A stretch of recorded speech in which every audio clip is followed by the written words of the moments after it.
Hey guys, tonight we're stepping back, way back, to a time before GPS, before Google Maps, before even a scribbled note on a napkin could tell you where the nearest coffee shop was. Imagine, if you will, waking up in a world untamed, vast, and utterly indifferent to your existence. You're not just going to the grocery store, you're venturing into the unknown every single day. The sun rises, painting the horizon with colors no app could ever replicate, and your stomach growls, reminding you that survival isn't a game, it's the only game. Without a reliable map, or even a basic understanding of your surroundings, you probably wouldn't last 5 minutes without Google Maps, let alone navigate a prehistoric forest full of things that think you look like dinner.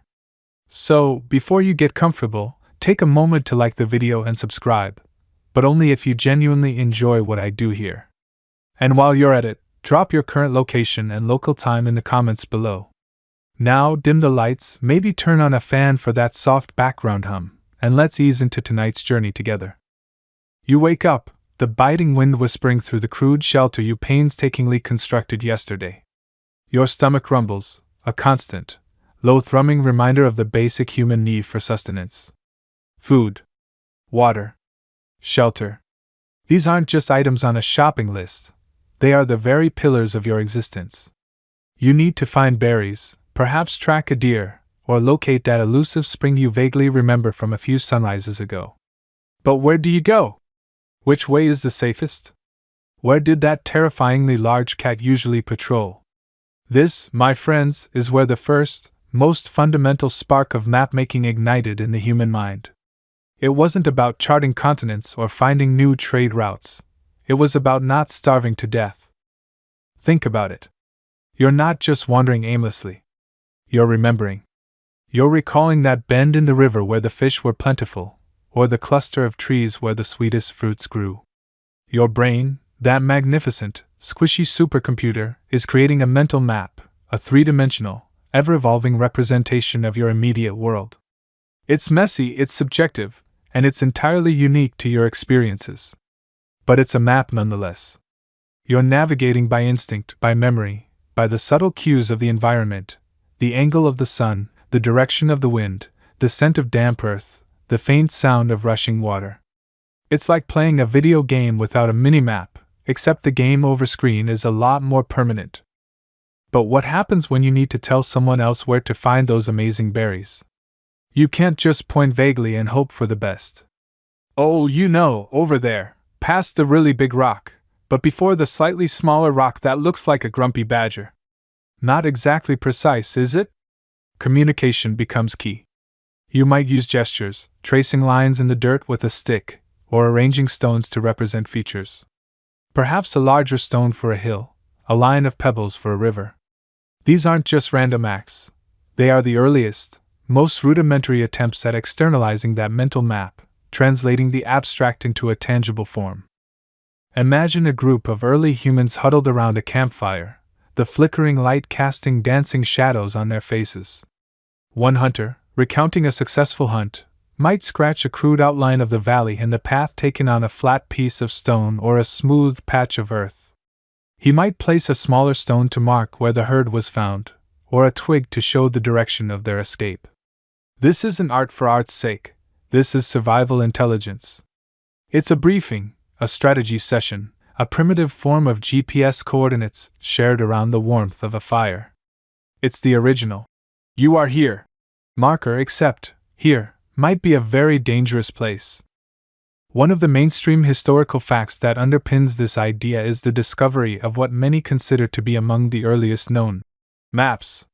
While their precise interpretation is still the subject of scholarly debate, archaeologists have found engravings on cave walls and even bone fragments that seem to depict spatial arrangements. For instance, the famous map from Catalhook, an ancient Neolithic settlement in modern-day Turkey, dating back to around 6200 BC, is thought by some to be a town plan, with rectangular shapes representing buildings and a nearby volcano depicted in eruption. It's not exactly Google Earth, but for its time, it was revolutionary, a static representation of a dynamic landscape. Beyond these more formal, if still incredibly rudimentary, examples, consider the sheer ubiquity of memory maps, and oral traditions. Indigenous cultures around the world have, for millennia, passed down incredibly detailed spatial information through stories, songs, and mnemonic devices. You don't need a parchment scroll if the entire landscape is your mnemonic. A specific tree might be remembered not just as a tree, but as the tree where the spirits reside and the river bends sharply to the east. This wasn't just storytelling. It was a highly sophisticated form of geospatial data transfer, ensuring that vital knowledge of hunting grounds, water sources, and safe passages was preserved across generations.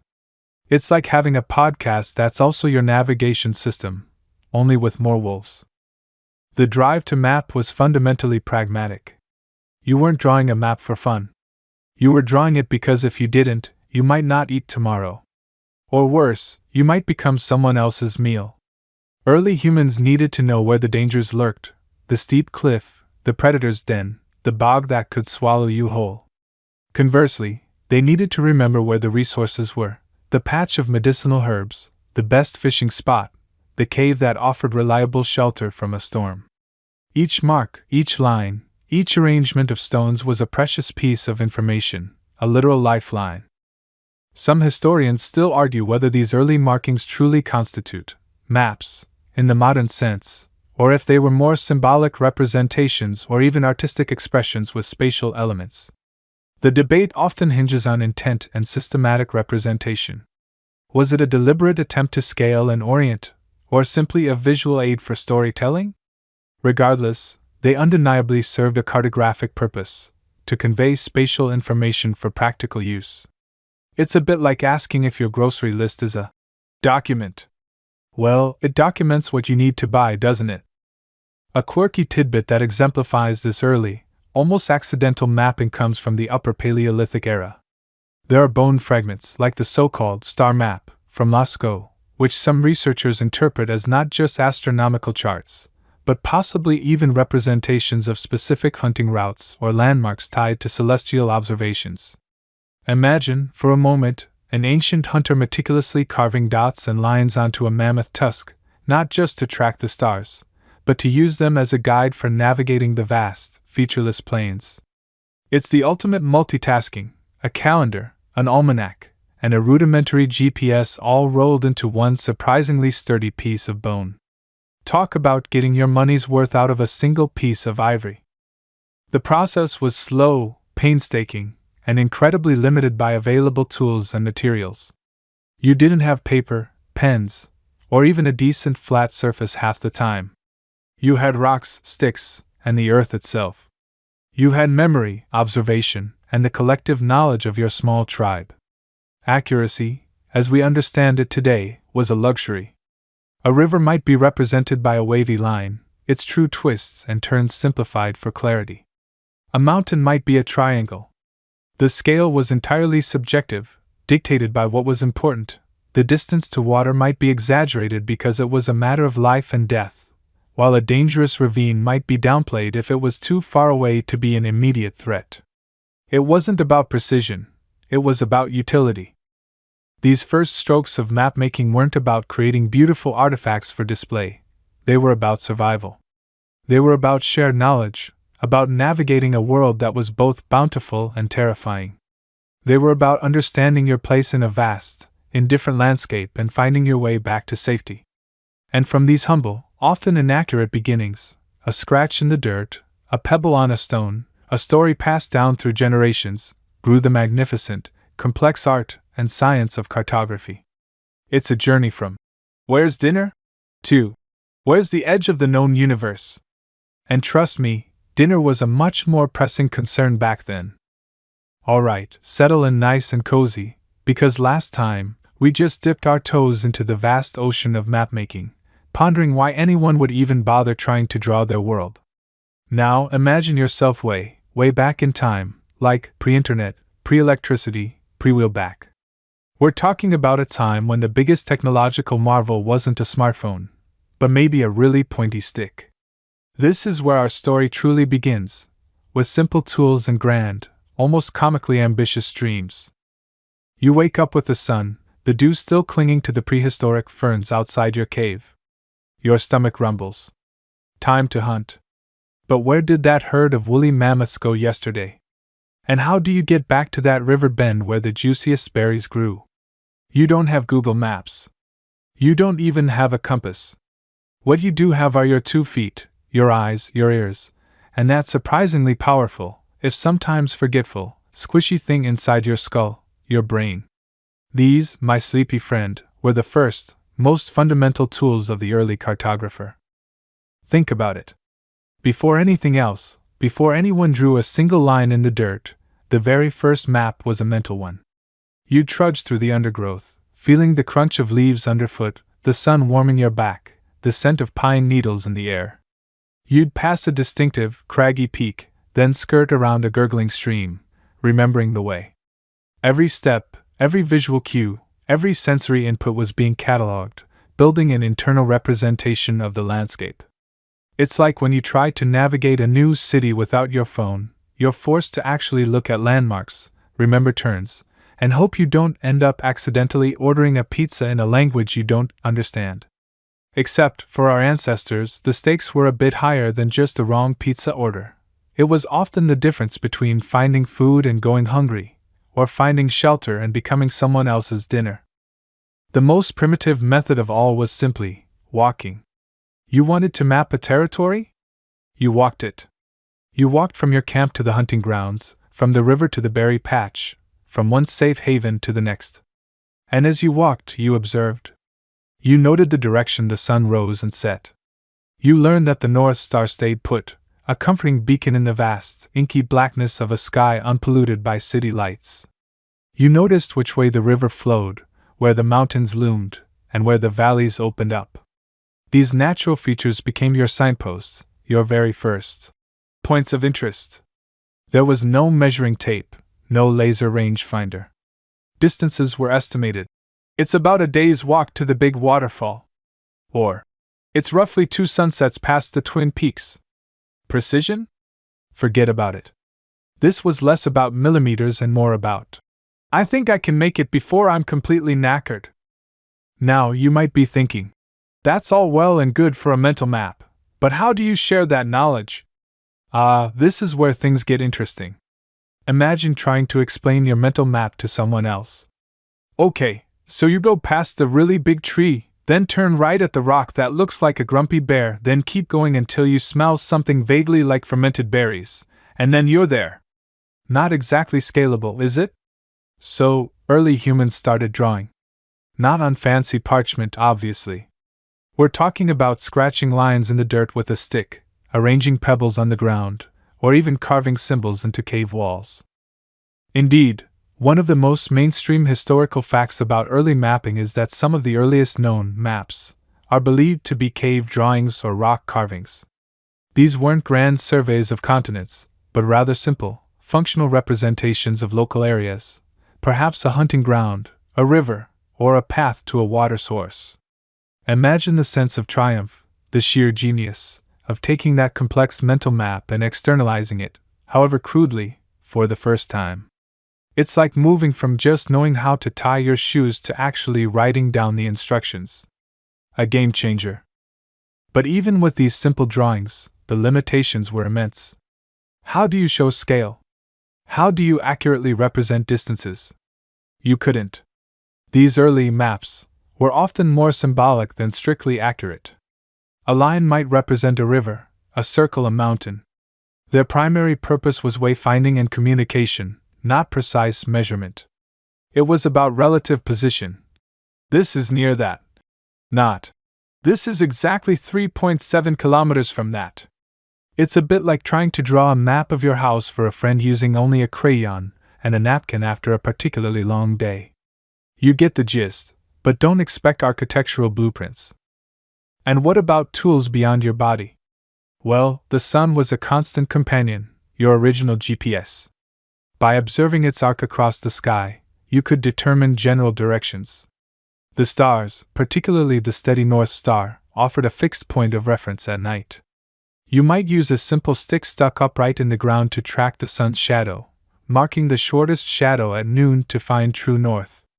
This was rudimentary, yes, but remarkably effective for navigating on land. For water, early mariners, hugging the coastlines, used the same visual cues: familiar headlands, distinctive trees, the pattern of the waves. It wasn't exactly charting the open ocean, but it was enough to get you from one fishing ground to the next without getting completely lost. Now for a quirky tidbit. Some scholars suggest that the earliest forms of mapping might have even involved arranging found objects.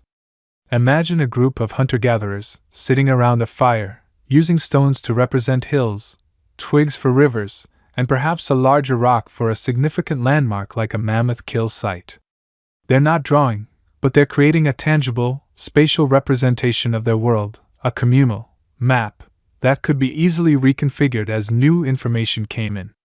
It's like a prehistoric, collaborative whiteboard session, only with more dirt and fewer ergonomic chairs. These early methods, while ingenious for their time, were inherently prone to massive inaccuracies. Distances were guesses, directions were approximate, and the further you ventured from known territory, the more your map relied on hearsay, guesswork, and sometimes outright fabrication. If you heard a scary story about a giant spider living past the Whispering Woods, well, that spider might just end up on your mental map, influencing your travel plans. It wasn't about objective reality. It was about survival and what you believed to be true. This leads us to a fascinating point of scholarly debate. Historians still argue whether some of the earliest markings we found, like those on bone fragments or cave walls, were truly intended as maps, or if they were more symbolic representations, perhaps for ritualistic purposes or storytelling. Was that zigzag line a river, or a snake? Was that cluster of dots a group of huts, or stars? The line between art, storytelling, and cartography was incredibly blurry, and often they were one and the same. It makes you wonder how many ancient treasure maps are actually just really abstract doodles. So, to recap, your tools were your senses, your feet, your memory, and perhaps a stick. Your methods were walking, observing, remembering, and sketching in the most basic ways. Your ambition? To understand, navigate, and communicate about a world that was, for the most part, terrifyingly unknown.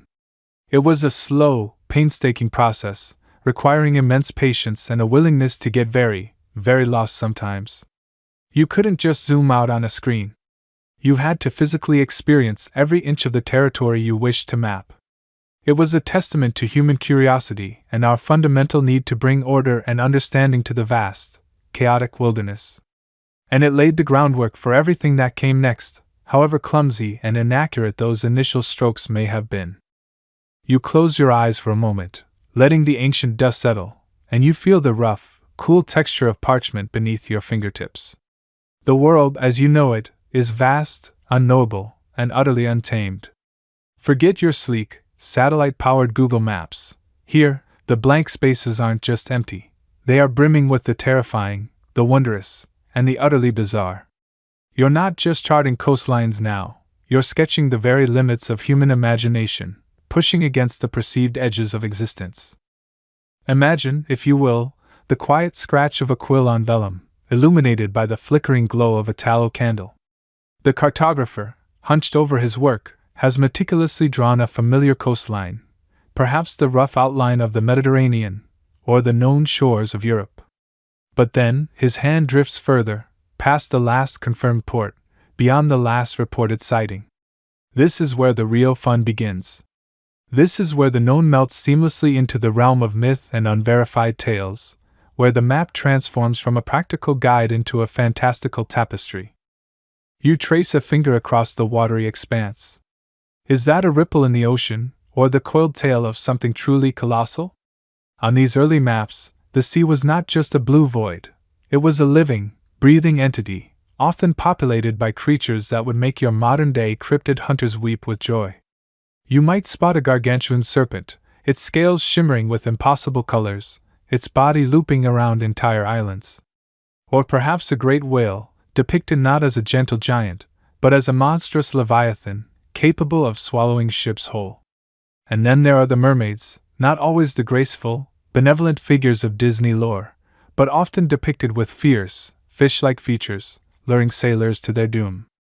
It's like the ocean was running a constant audition for the scariest movie monster, and every single one got a starring role on the map. These aren't just idle doodles, mind you.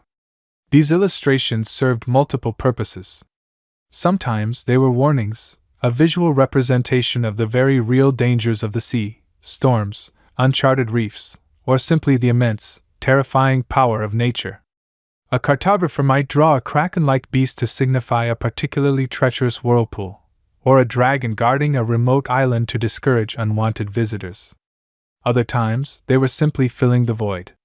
When you didn't know what was there, a terrifying sea monster was a perfectly acceptable placeholder. It's the ancient equivalent of your internet connection dropping out and your browser saying, "Error 404, imagination not found." Except, instead of a blank screen, you got a multi-headed hydra. But the fantastical wasn't confined to the high seas.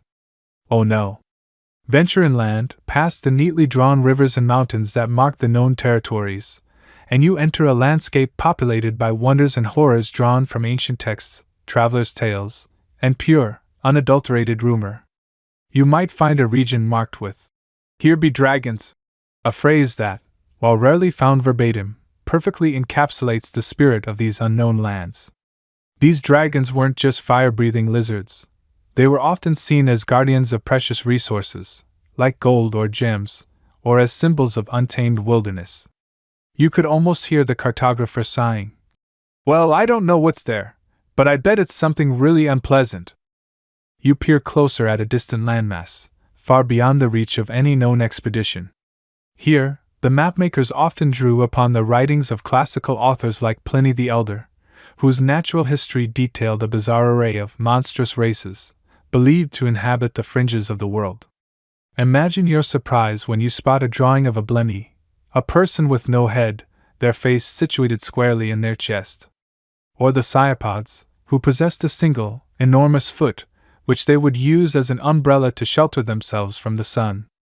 And then there were the cynocephali, or dog-headed men, who were often depicted as fierce warriors or strange, primitive tribes.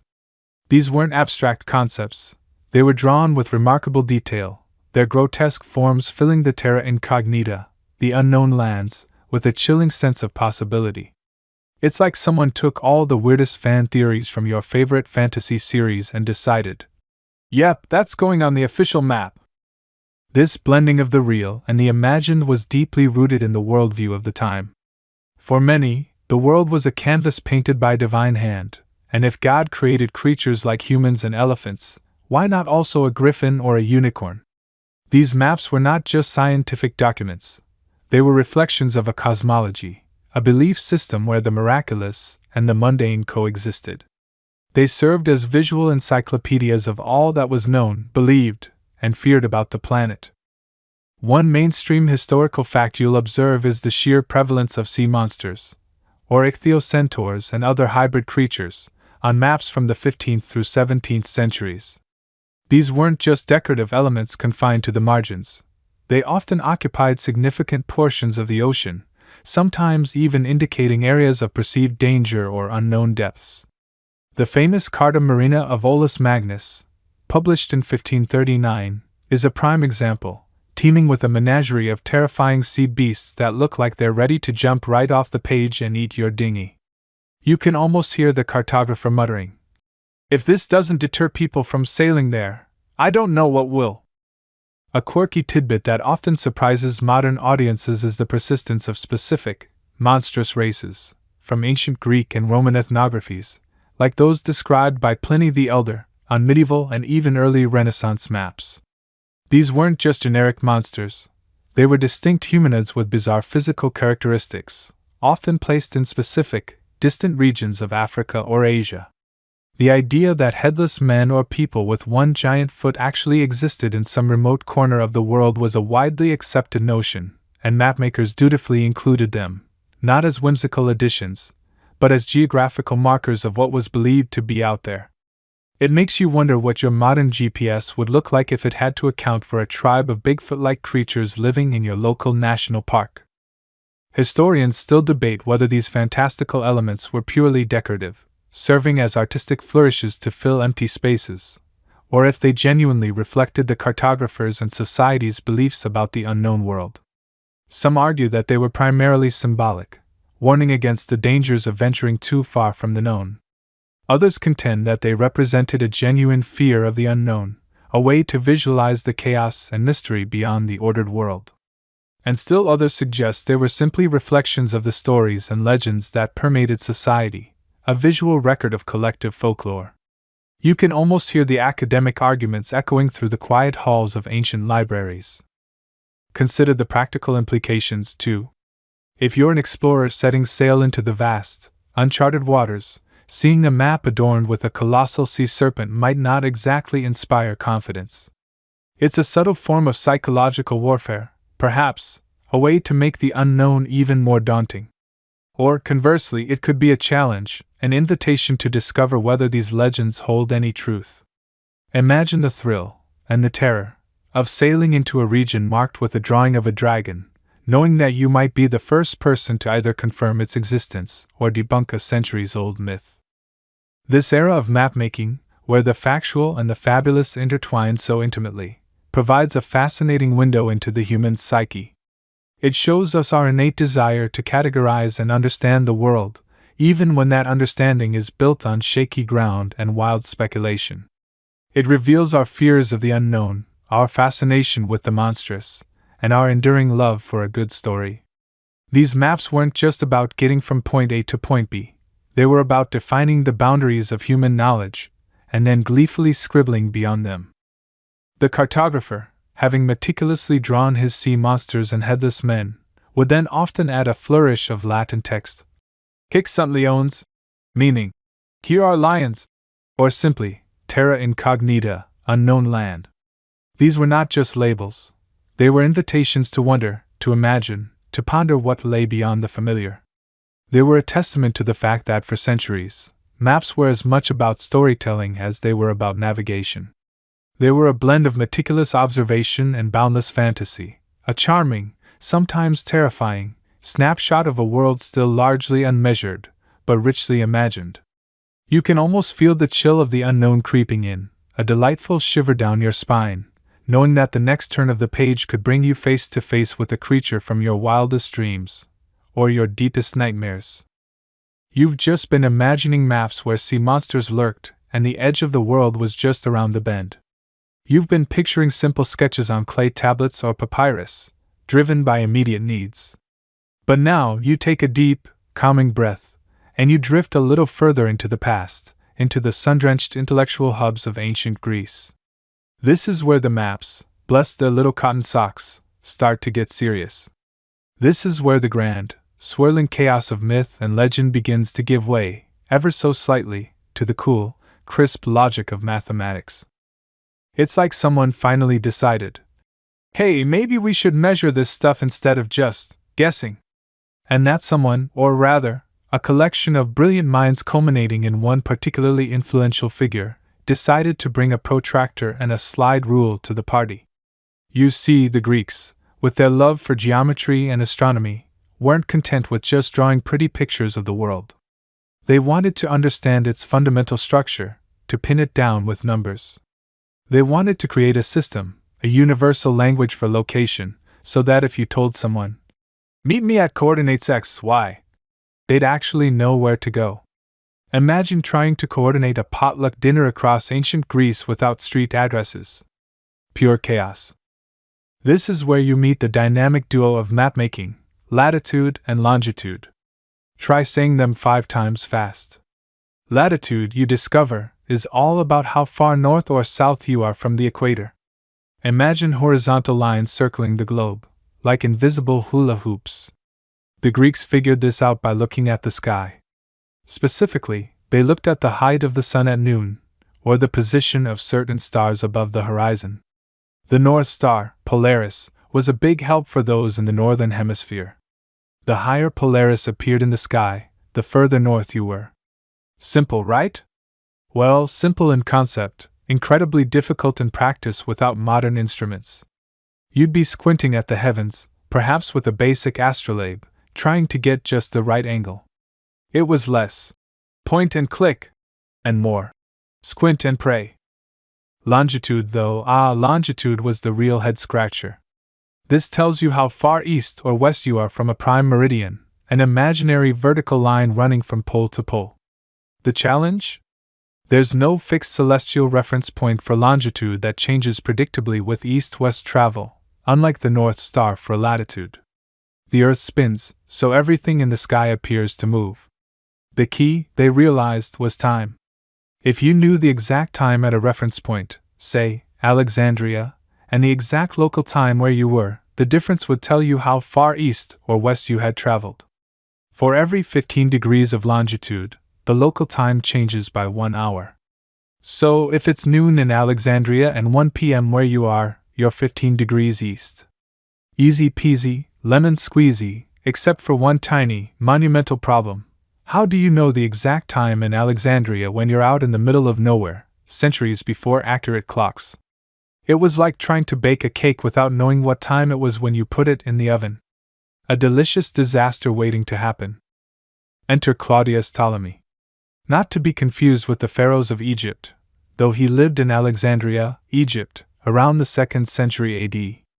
Ptolemy was a polymath, a rock star of ancient knowledge, dabbling in astronomy, mathematics, optics, and of course, geography. His magnum opus, the Geographia, or Geography, was a game-changer. It wasn't just a book of maps, it was a treatise on how to make maps. You can almost hear the triumphant fanfare. He laid out the principles of projection, how to flatten a sphere onto a flat surface, which, spoiler alert, always involves some distortion, and he compiled a massive list of places, over 8,000 of them, with their estimated latitude and longitude coordinates. Imagine the sheer dedication. It's like creating the world's first Google Maps database, but you're doing it all by hand, based on often dodgy information from travelers, merchants, and soldiers. This is where the, often inaccurate, part of our story really shines. While the method was revolutionary, the data was, well, let's just say it had its quirks. Ptolemy relied heavily on information gathered from various sources. Travelers would estimate distances by how long it took them to walk or sail, which, as you can imagine, wasn't exactly precise. Oh, it's about 3 days camel ride past the really big rock, was probably a common measurement. So, while Ptolemy had this beautiful, mathematically sound framework, he was often populating it with fuzzy, anecdotal data. It's like having a super accurate GPS device, but all the addresses in its database are slightly off. You'd get close, but maybe not to the exact front door. One quirky tidbit about Ptolemy's Geographia is his persistent overestimation of the size of Eurasia and his underestimation of the circumference of the Earth. He made the Mediterranean seem much longer than it actually is, and Asia stretched much further east. This wasn't because he was bad at math, but because the source data he was using for distances was flawed. This particular error, by the way, had massive implications centuries later, but we'll get to that. For now, just know that Columbus, when he set sail, was working with a map based on Ptolemy's calculations, which made his journey to Asia seem much shorter than it actually was. Talk about a happy accident for the history books, though perhaps not for his crew. Historians still argue whether some of the maps attributed to Ptolemy in later editions of Geographia were actually drawn by him, or by later scholars interpreting his coordinates. It's a bit like trying to figure out if that amazing recipe in your grandmother's cookbook was truly hers, or if she just wrote down what her neighbor told her. The core ideas, however, were undeniably his. Despite the data issues, Ptolemy's contribution was monumental. He gave the world a conceptual grid system. He established the idea that any point on Earth could be described by 2 numbers. This was a radical shift from descriptive, qualitative maps to quantitative, mathematical ones. It was the birth of systematic cartography. Imagine trying to build a global postal service without a system of addresses and zip codes. Impossible, right? Ptolemy gave us the intellectual framework for that. You can almost feel the collective sigh of relief from future generations of explorers and mapmakers. No longer would they be entirely reliant on "follow the river until you see the 3-headed dog." Now, they had a theoretical framework to pinpoint locations, even if the actual measurements were still a bit wonky. It was like finally getting a proper blueprint for a house, even if some of the measurements on the blueprint were a tad off. You still knew where the walls should be. The Greeks emphasized observation. They weren't just guessing, they were looking at the stars, measuring angles, trying to apply their advanced understanding of geometry to the real world. Eratosthenes, a predecessor of Ptolemy, famously calculated the Earth's circumference with remarkable accuracy, using only the shadows cast by the sun in 2 different cities. He noticed that at noon on the summer solstice, the sun shone directly down a well in Syene, modern Aswan, meaning it was directly overhead. But at the same time in Alexandria, a stick cast a shadow, indicating the sun was at an angle.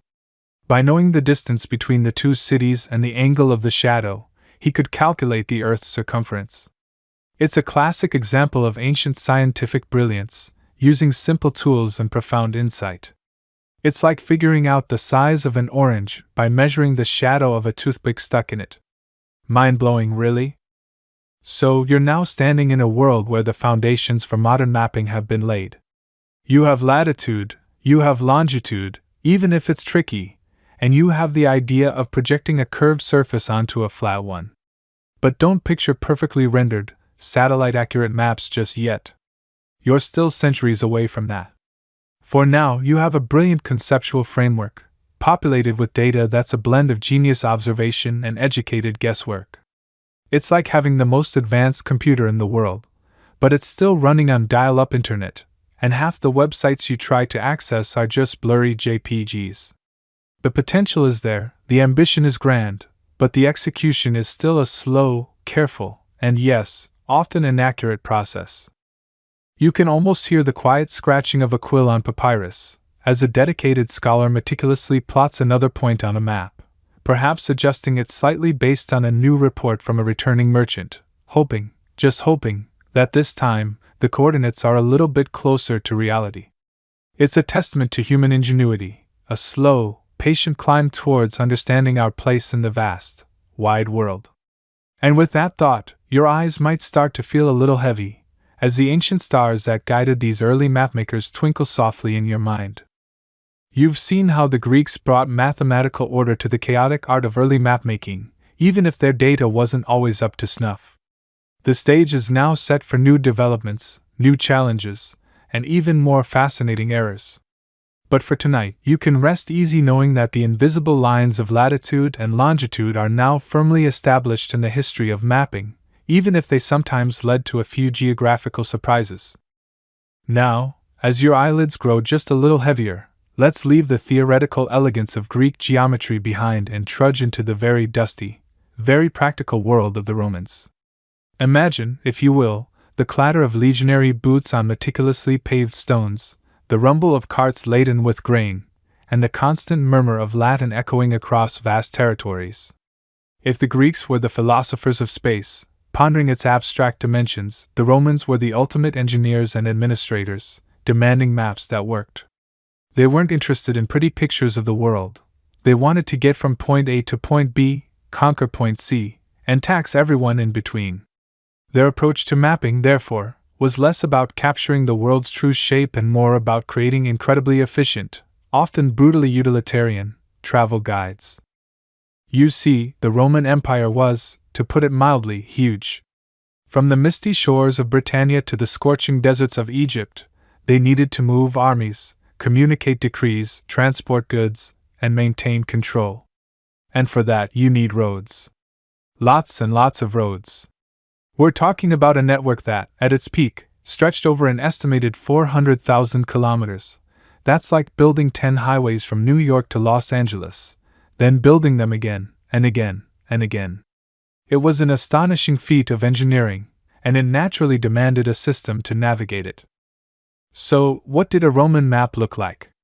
Well, put aside your mental image of a Google Maps satellite view or even a traditional atlas.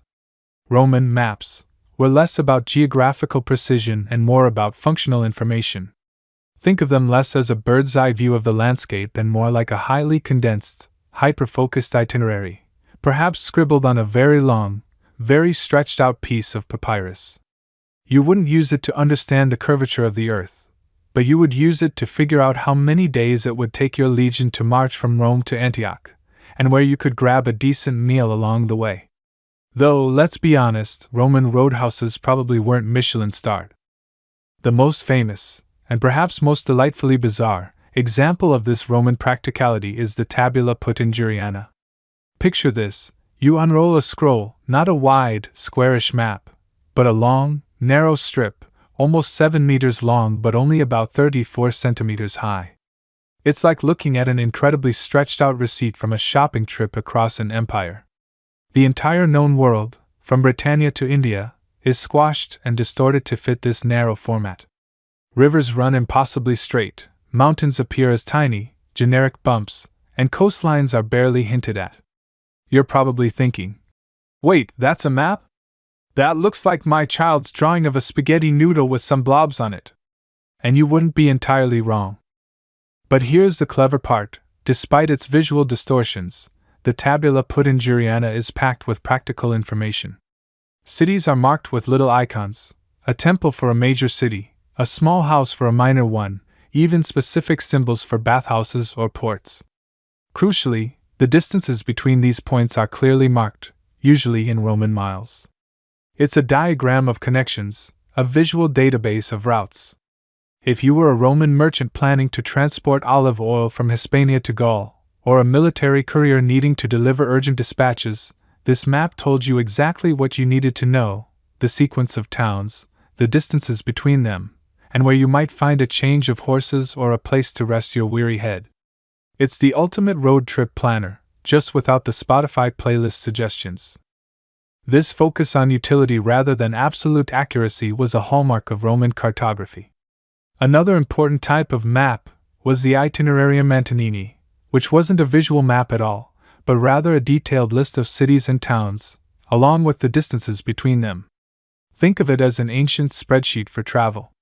These itineraries were vital for the cursus publicus, the efficient Roman imperial post system, which could deliver messages across the empire at surprising speeds, sometimes up to 75 kilometers a day. It was their version of express shipping, only with more dust and less tracking information. The process of creating these maps was a slow, cumulative one, relying heavily on empirical data gathered over centuries. It wasn't about surveying entire continents with sophisticated instruments.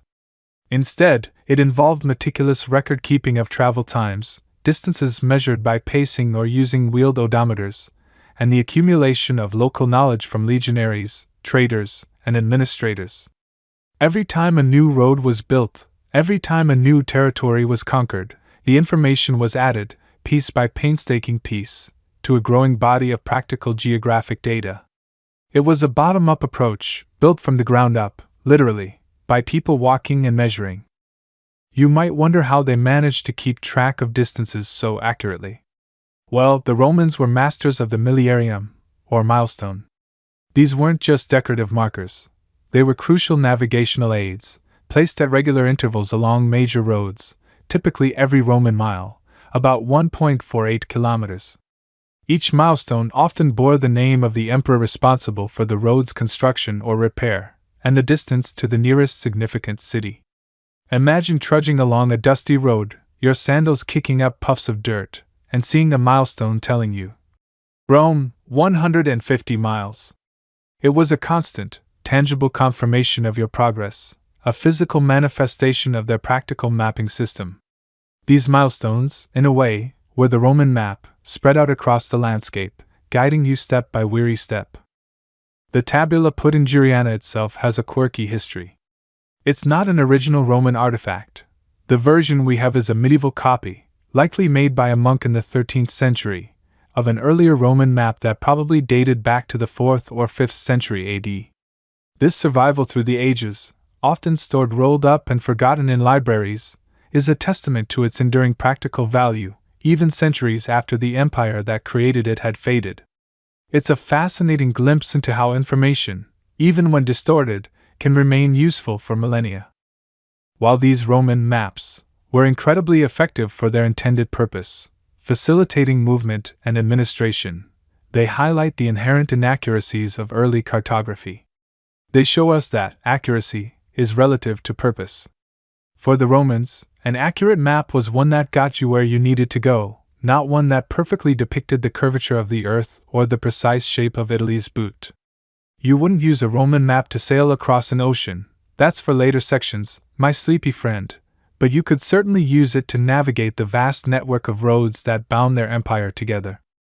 Historians still argue whether the Romans possessed more geometrically accurate world maps that simply haven't survived.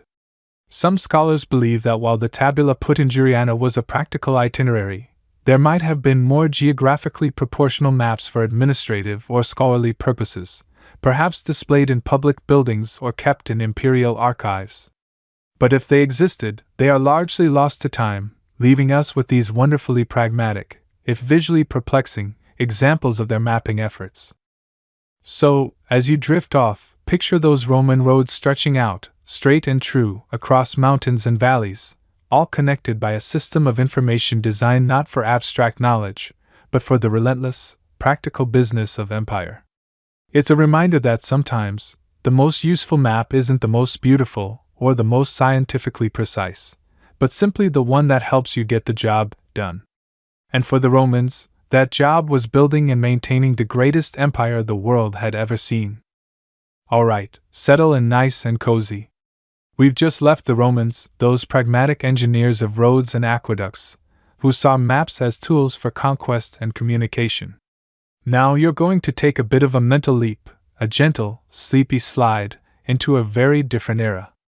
Imagine the world is no longer about efficient travel or military logistics. Instead, it's about something far grander, far more spiritual: salvation. You find yourself drifting into the medieval mindset, a time when faith, not empirical data, was the ultimate truth. You're entering the age of the Mappa Mundi. Say it softly with me, Mappa Mundi.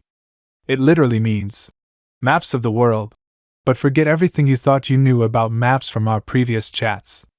These aren't for finding your way to the nearest Roman bathhouse or charting a course across the Mediterranean. Oh no.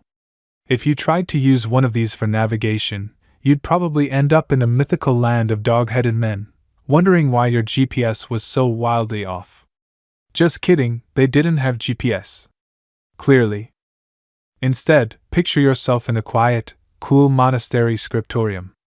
The only sounds are the gentle scratch of a quill on parchment, the occasional rustle of a monk's habit, and perhaps the distant, muffled chime of a bell.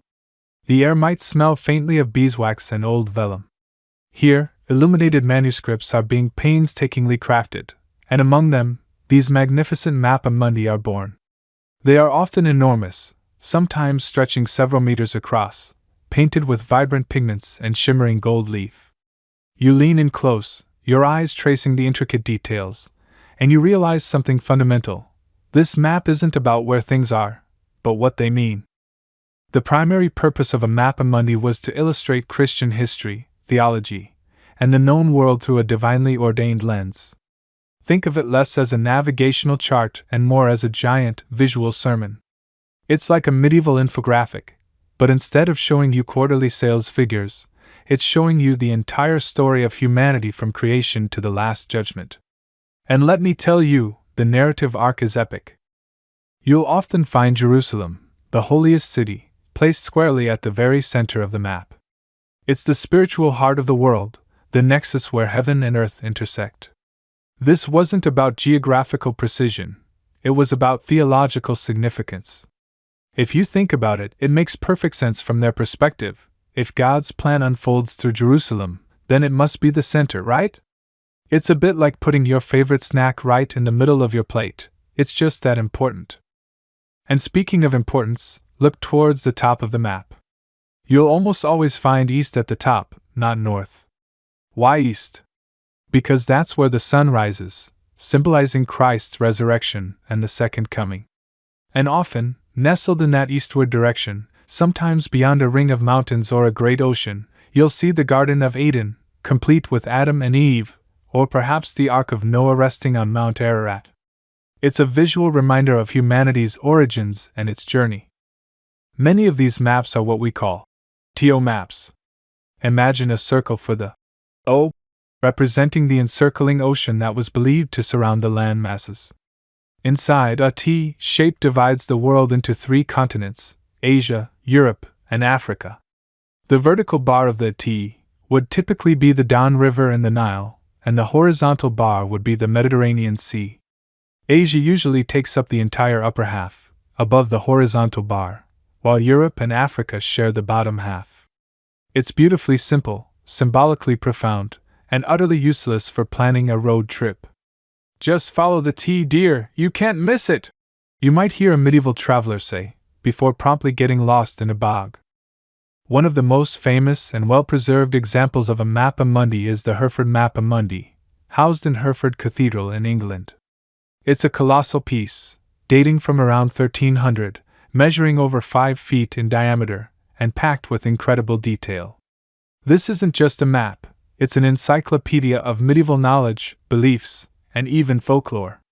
It depicts over 500 drawings, including cities, biblical events, and perhaps most fascinatingly, a menagerie of mythical creatures and strange peoples. Ah, the creatures. This is where the maps really start to hum with a quiet, fantastical energy. You might spot dragons, unicorns, griffins, and even more bizarre beings. There are the blemmy, headless men with faces on their chests, and the cyopods, who have one giant foot they use as an umbrella. These weren't just random doodles. They often stemmed from ancient Greek and Roman texts, like Pliny the Elder's Natural History, which were then reinterpreted through a Christian worldview. These monstrous races were often placed at the edges of the known world, symbolizing the exotic, the unknown, and sometimes the unholy. They served as a kind of visual warning. Beyond here be monsters. Not just in a literal sense, but in a spiritual one too.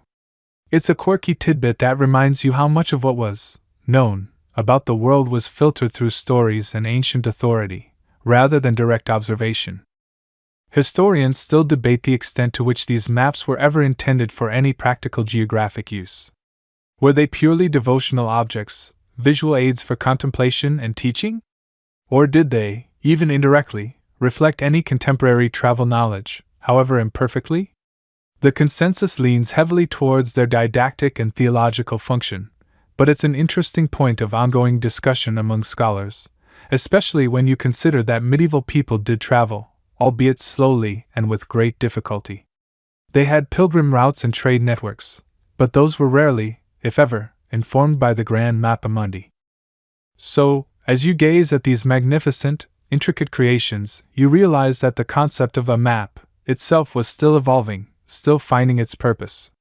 For a time, during the Middle Ages, that purpose was less about charting physical space and more about charting spiritual truth. It was about placing humanity within God's grand design, understanding the world as a stage for divine drama, rather than a collection of measurable coordinates. You might not find your way to the nearest medieval pub using one of these, but you'd certainly get a profound sense of the universe as it was understood through the eyes of faith. And in that quiet, candlelit scriptorium, that was more than enough.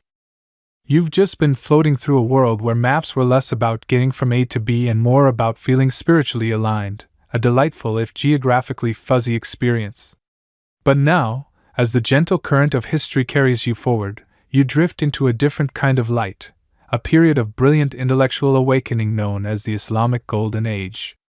Imagine stepping into a bustling, vibrant city like Baghdad or Cordoba, not just a place of commerce and culture, but a true powerhouse of knowledge, where scholars weren't just reading old books, they were writing new ones, challenging assumptions, and meticulously observing the world around them. It's like they decided the entire planet was a giant, fascinating puzzle, and they were determined to solve it, one precise measurement at a time.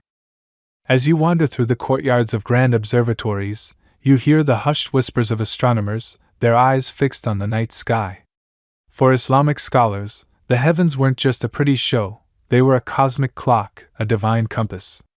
The need for accurate timekeeping for daily prayers, and especially the precise direction of Mecca, the Qibla, from anywhere in their vast empire, made astronomy not just an academic pursuit but a practical necessity.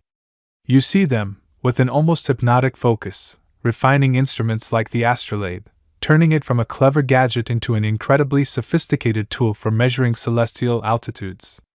They weren't just borrowing Ptolemy's star charts, they were putting them through a rigorous, almost obsessive, fact check. It's as if they had a celestial GPS system in mind, long before anyone even conceived of a satellite.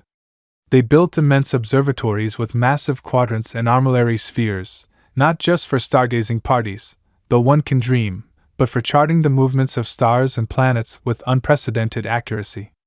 These observations weren't just for philosophical musings.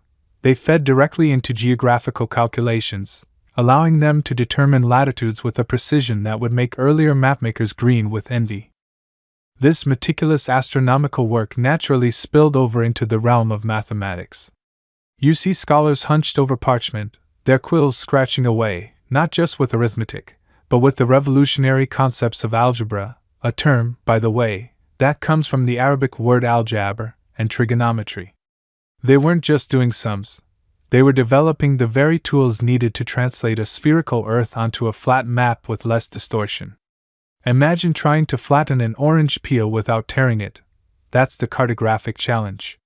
These mathematicians developed methods to calculate distances, angles, and heights, essentially creating the advanced geometry needed to survey vast territories and project them onto paper.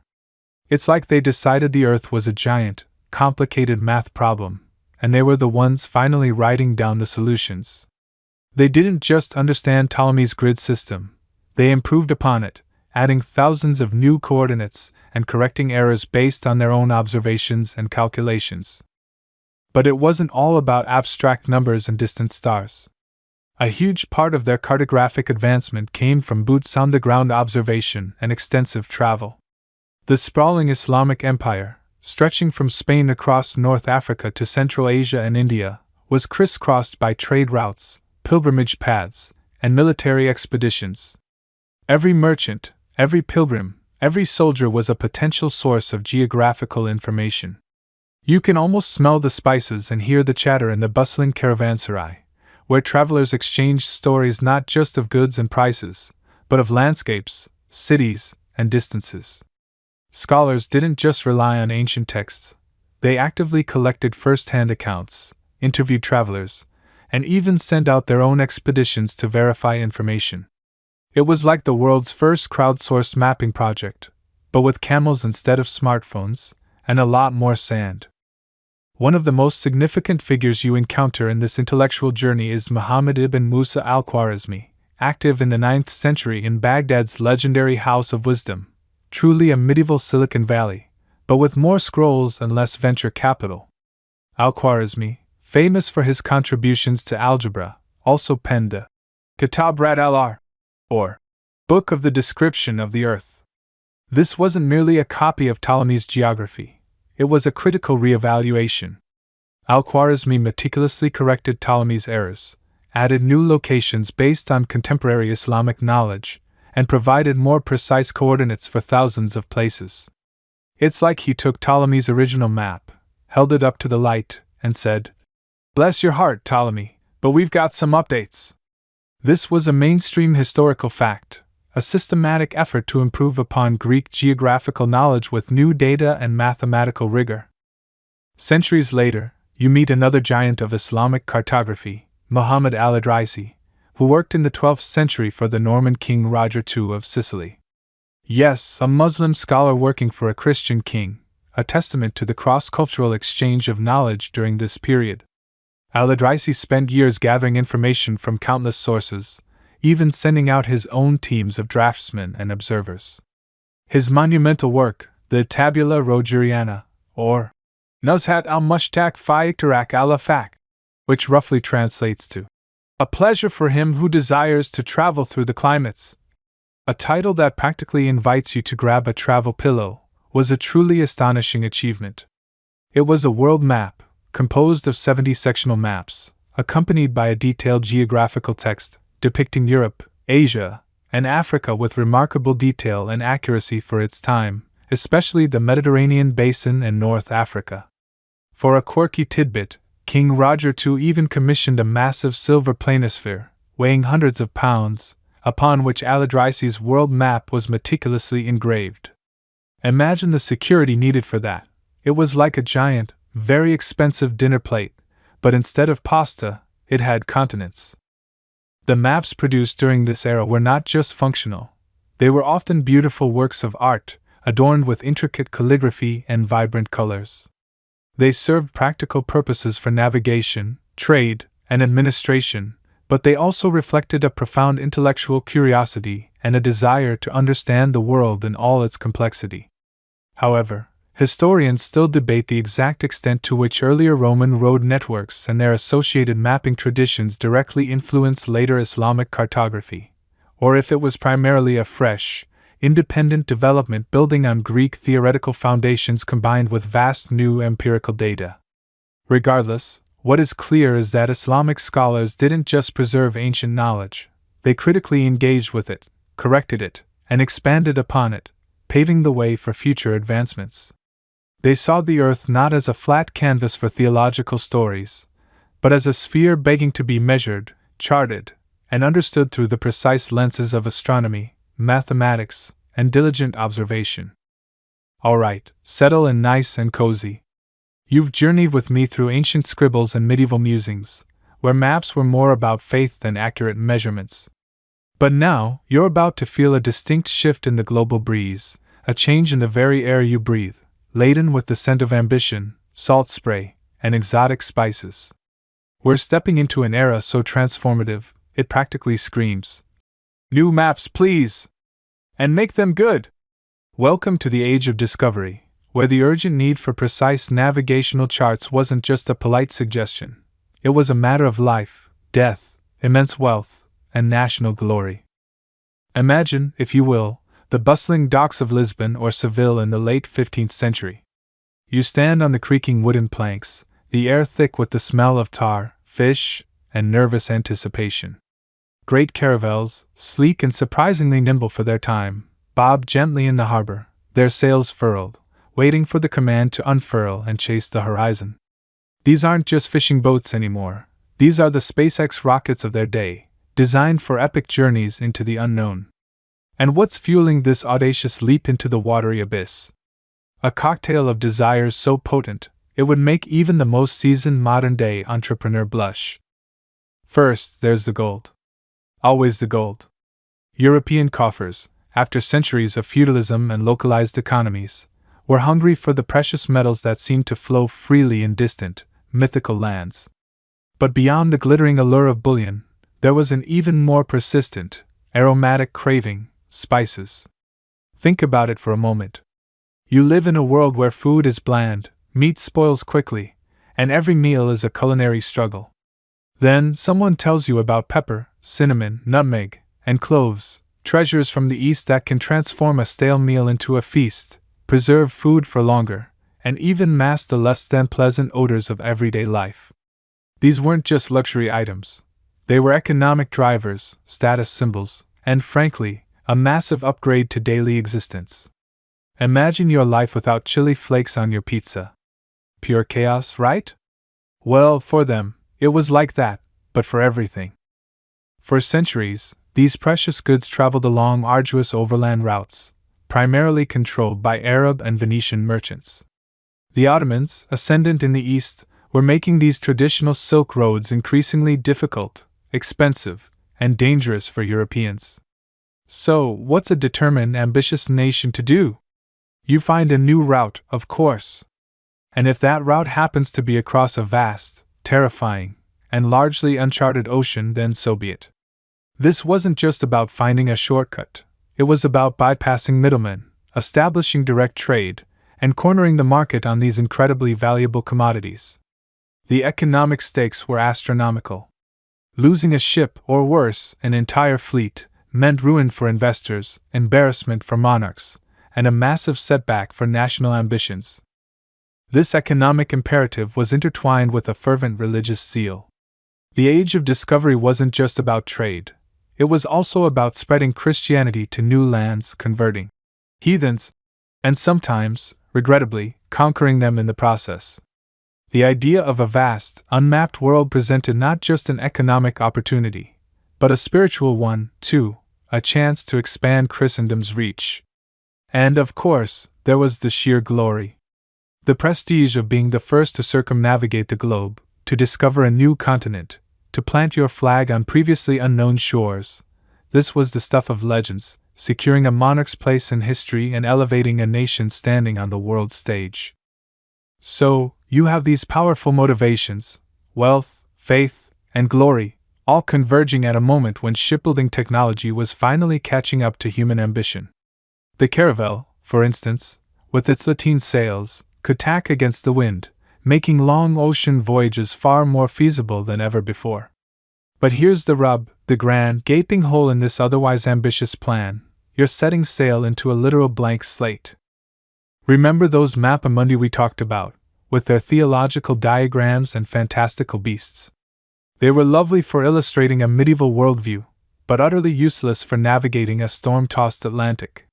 You couldn't exactly point to a dragon on the map and say, "Ah yes, the dragon-infested waters of the Sargasso Sea, better steer clear."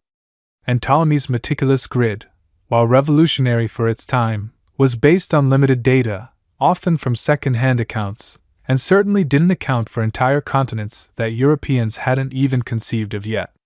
It's like trying to navigate your local mall with a napkin sketch of a different mall from 1985, and you're looking for that new vegan smoothie place that opened last week. Good luck, pal. The existing maps of the known world were often wildly inaccurate, especially as you ventured beyond the familiar coastlines of Europe and the Mediterranean. Distances were skewed, land masses were distorted, and entire regions were simply left blank, ominously labeled terra incognita. Unknown land. Imagine the anxiety of a captain, leading his crew and his king's investment into such a void. Every ripple on the water, every cloud formation, every shift in the wind held immense significance. There was no GPS, no satellite imagery, no Google Maps telling you, "In 200 meters, turn left at the giant squid."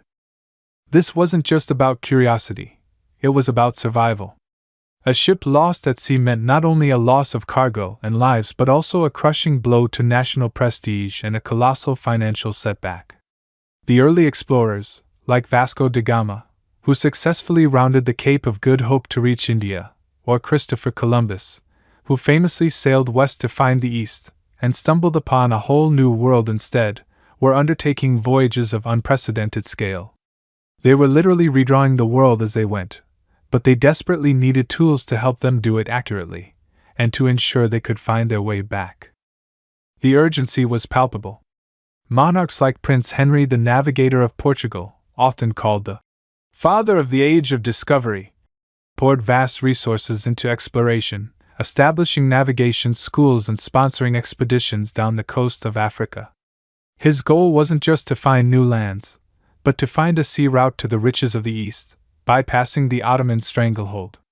Spain, not to be outdone, soon joined the race, leading to intense competition. This rivalry was so fierce that it even led to the famous Treaty of Tordesillas in 1494, where Spain and Portugal, with the Pope's blessing, literally divided the newly discovered and yet to be discovered non-Christian lands of the world between them, drawing an imaginary line down the Atlantic. Mainstream historical fact alert: this treaty, though seemingly arbitrary, underscored the immense territorial and economic stakes, and the desperate need for precise measurements to enforce such a division. How do you divide land if you don't even know where it is, let alone how to measure it? The map, or the lack thereof, became a tool of international diplomacy and potential conflict. The sheer scale of the unknown was daunting. Sailors faced not just the perils of storms, disease, and starvation, but also the psychological terror of sailing off the edge of the known world. While the flat Earth myth is largely debunked for educated people of that era, the practical reality of navigating into a vast, empty ocean, with no reliable charts beyond a certain point, was terrifying enough. You thought losing your keys was bad? Try losing an entire continent, or worse, finding one you didn't expect and having no idea how to get home from it. The existing methods of navigation were rudimentary at best for such epic journeys. Sailors relied on dead reckoning, estimating their position based on their last known location, speed, and direction. This was prone to massive cumulative errors, especially over weeks or months at sea. They used rudimentary compasses, But magnetic variation was a poorly understood phenomenon. They tried to use the stars, but calculating latitude was one thing. Longitude, a much harder beast, remained an unsolved riddle for centuries to come. But we'll get to that later, don't jump ahead. The age of discovery didn't just spark a need for maps, it ignited an urgent, desperate, life-or-death demand for precision. It wasn't enough to sketch a rough coastline. Navigators needed to know the exact latitude of a safe harbor, the precise location of a treacherous reef, the accurate distance between 2 points across a vast ocean. Every degree of error could mean the difference between a triumphant return laden with riches and a watery grave. This wasn't leisurely cartography, this was high-stakes, high-pressure mapping. And here's a quirky tidbit for you. The value of spices was so astronomical that a small bag of pepper could be worth more than a man's life savings. This immense economic incentive meant that investing in better maps and navigational tools wasn't just an academic pursuit. It was a shrewd business decision, a way to protect multi-million-dollar investments, in today's terms, of course. The urgency wasn't merely intellectual curiosity. It was driven by the very tangible desire for profit and power. Historians still debate whether the primary motivation for these voyages was truly gold, God, or glory, or perhaps a complex, interwoven tapestry of all three. But regardless of the specific blend, the undeniable outcome was a global scramble for accurate information about the world's geography. The age of discovery didn't just reveal new lands.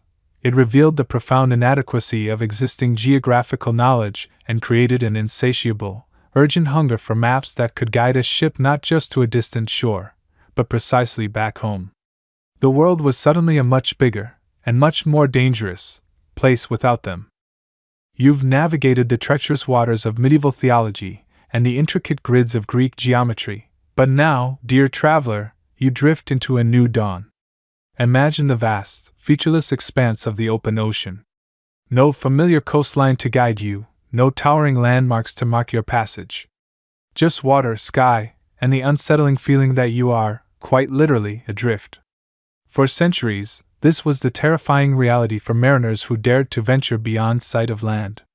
They relied on dead reckoning, a fancy term for educated guesswork based on speed, direction, and elapsed time, and the fickle whims of the sun and stars.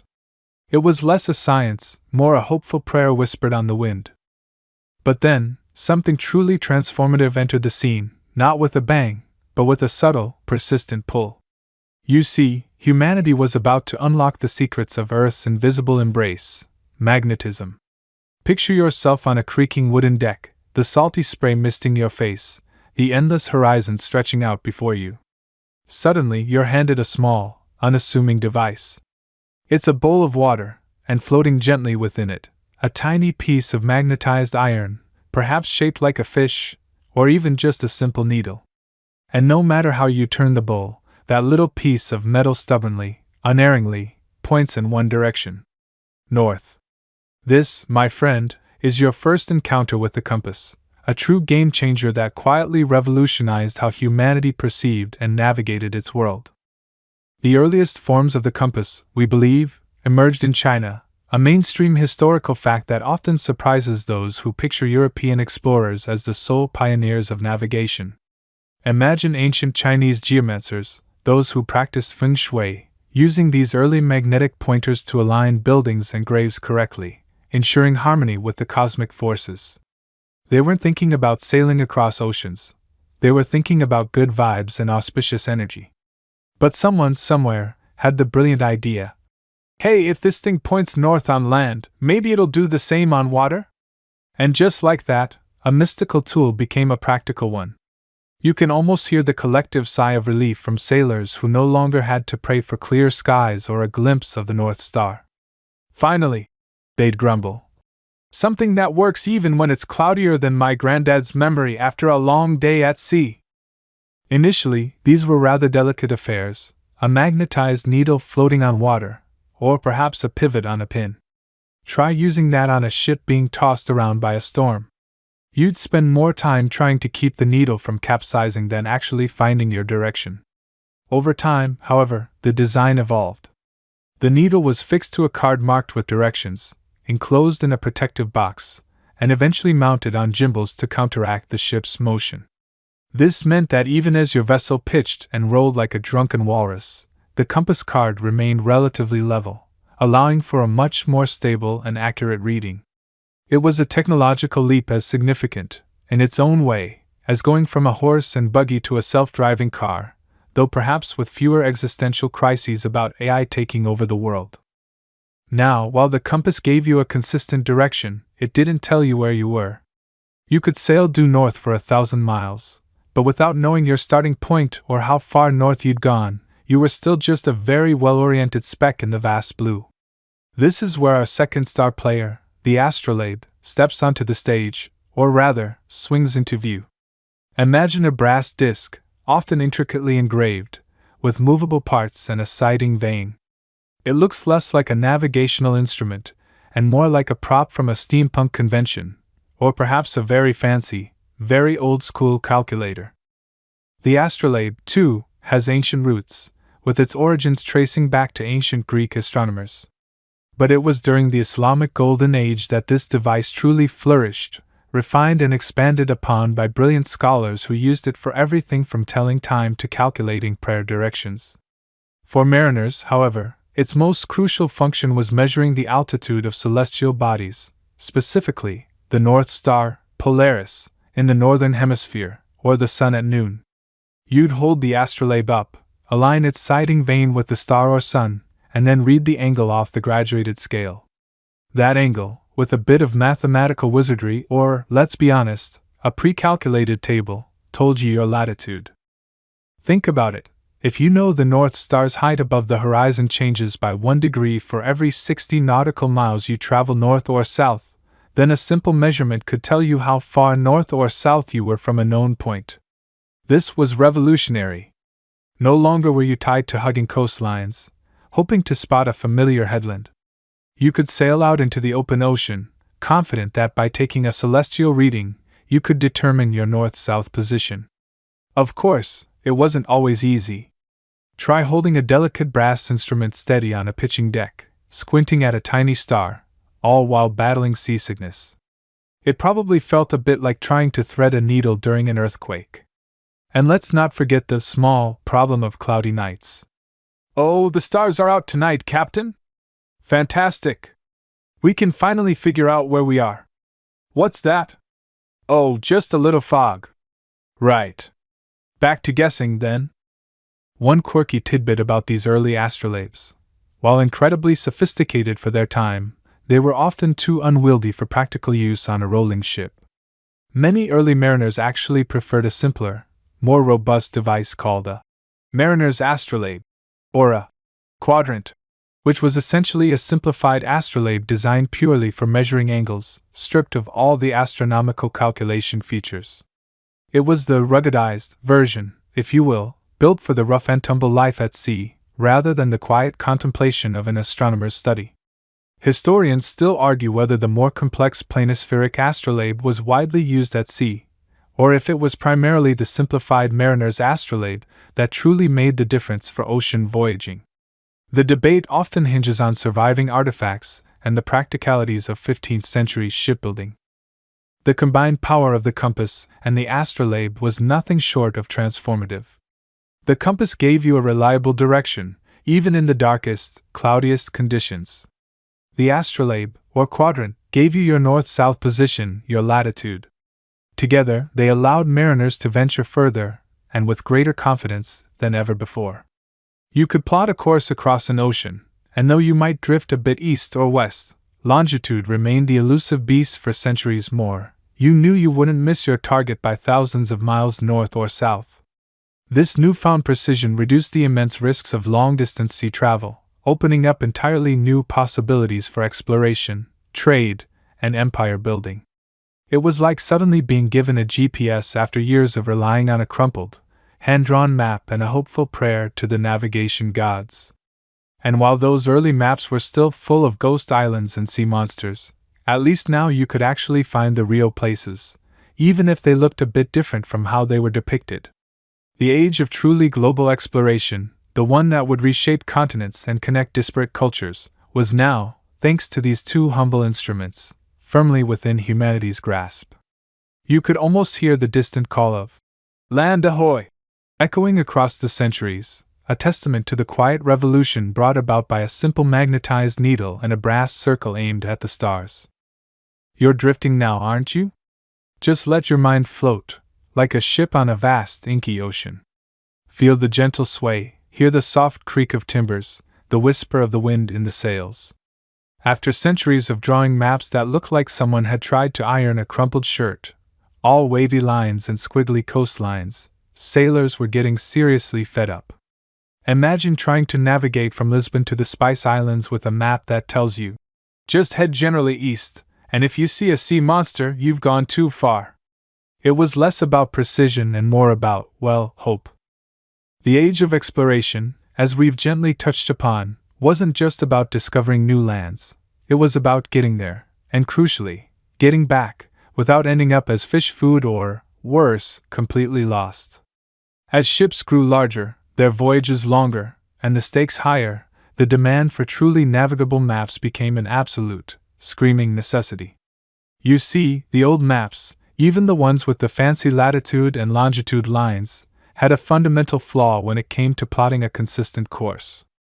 If you wanted to sail from point A to point B by keeping your compass needle pointed, say, due northeast the entire time, that path, what we call a loxodrome or a rum line, wouldn't appear as a straight line on most existing flat maps. It would curve, subtly at first, then dramatically as you sailed further.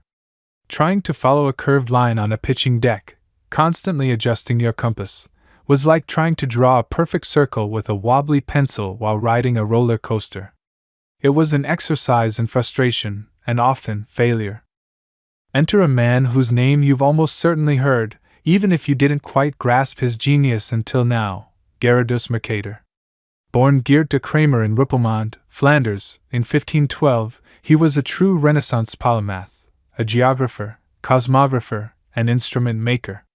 Imagine him, perhaps in a cozy, lamplit study, surrounded by globes and charts, muttering to himself about the inadequacy of flat representations of a round world. He wasn't just a map drawer, he was a map thinker. And in 1569, he unveiled his masterpiece, a map titled Nova et octa orbis terrae descriptio ad usum navigantium emendata commodata, which, if you're not fluent in 16th century Latin, roughly translates to new and more complete representation of the terrestrial globe properly adapted for its use in navigation. Catchy, right? It was this map that introduced the world to what we now simply call the Mercator projection. Now let's unpack what made this so revolutionary, and why it's still the default map you see in classrooms and on news reports, even with all its quirks. Mercator's brilliant insight was to create a cylindrical map projection. Imagine taking the Earth, wrapping a cylinder of paper around it, touching at the equator. Then, imagine projecting every point on the globe onto that cylinder. If you then unroll the cylinder, you have a flat map. But here's the clever bit. Mercator didn't just project it. He strategically stretched the land masses and oceans as you moved away from the equator. Think about it like this. On a globe, the lines of longitude, meridians, all converge at the poles. But on a flat map, if you want them to be parallel, which Mercator did, to make plotting easier, you have to stretch the areas near the poles horizontally. To maintain the correct shapes of land masses, at least locally, you also have to stretch them vertically. So, Mercator deliberately increased the spacing between lines of latitude, parallels, as they got further from the equator. The further north or south you went, the more stretched out things became. The result? A map where lines of longitude are straight, parallel, and equally spaced, and lines of latitude are also straight and parallel, but their spacing increases significantly with distance from the equator. This ingenious distortion had one colossal, game-changing benefit for sailors. Any line of constant bearing, that rum line we talked about, now appeared as a straight line on the map. You wanted to sail due northeast? Just draw a straight line from your starting point, and that's your course. It was like Mercator had given mariners the ultimate GPS, centuries before satellites even twinkled in the sky.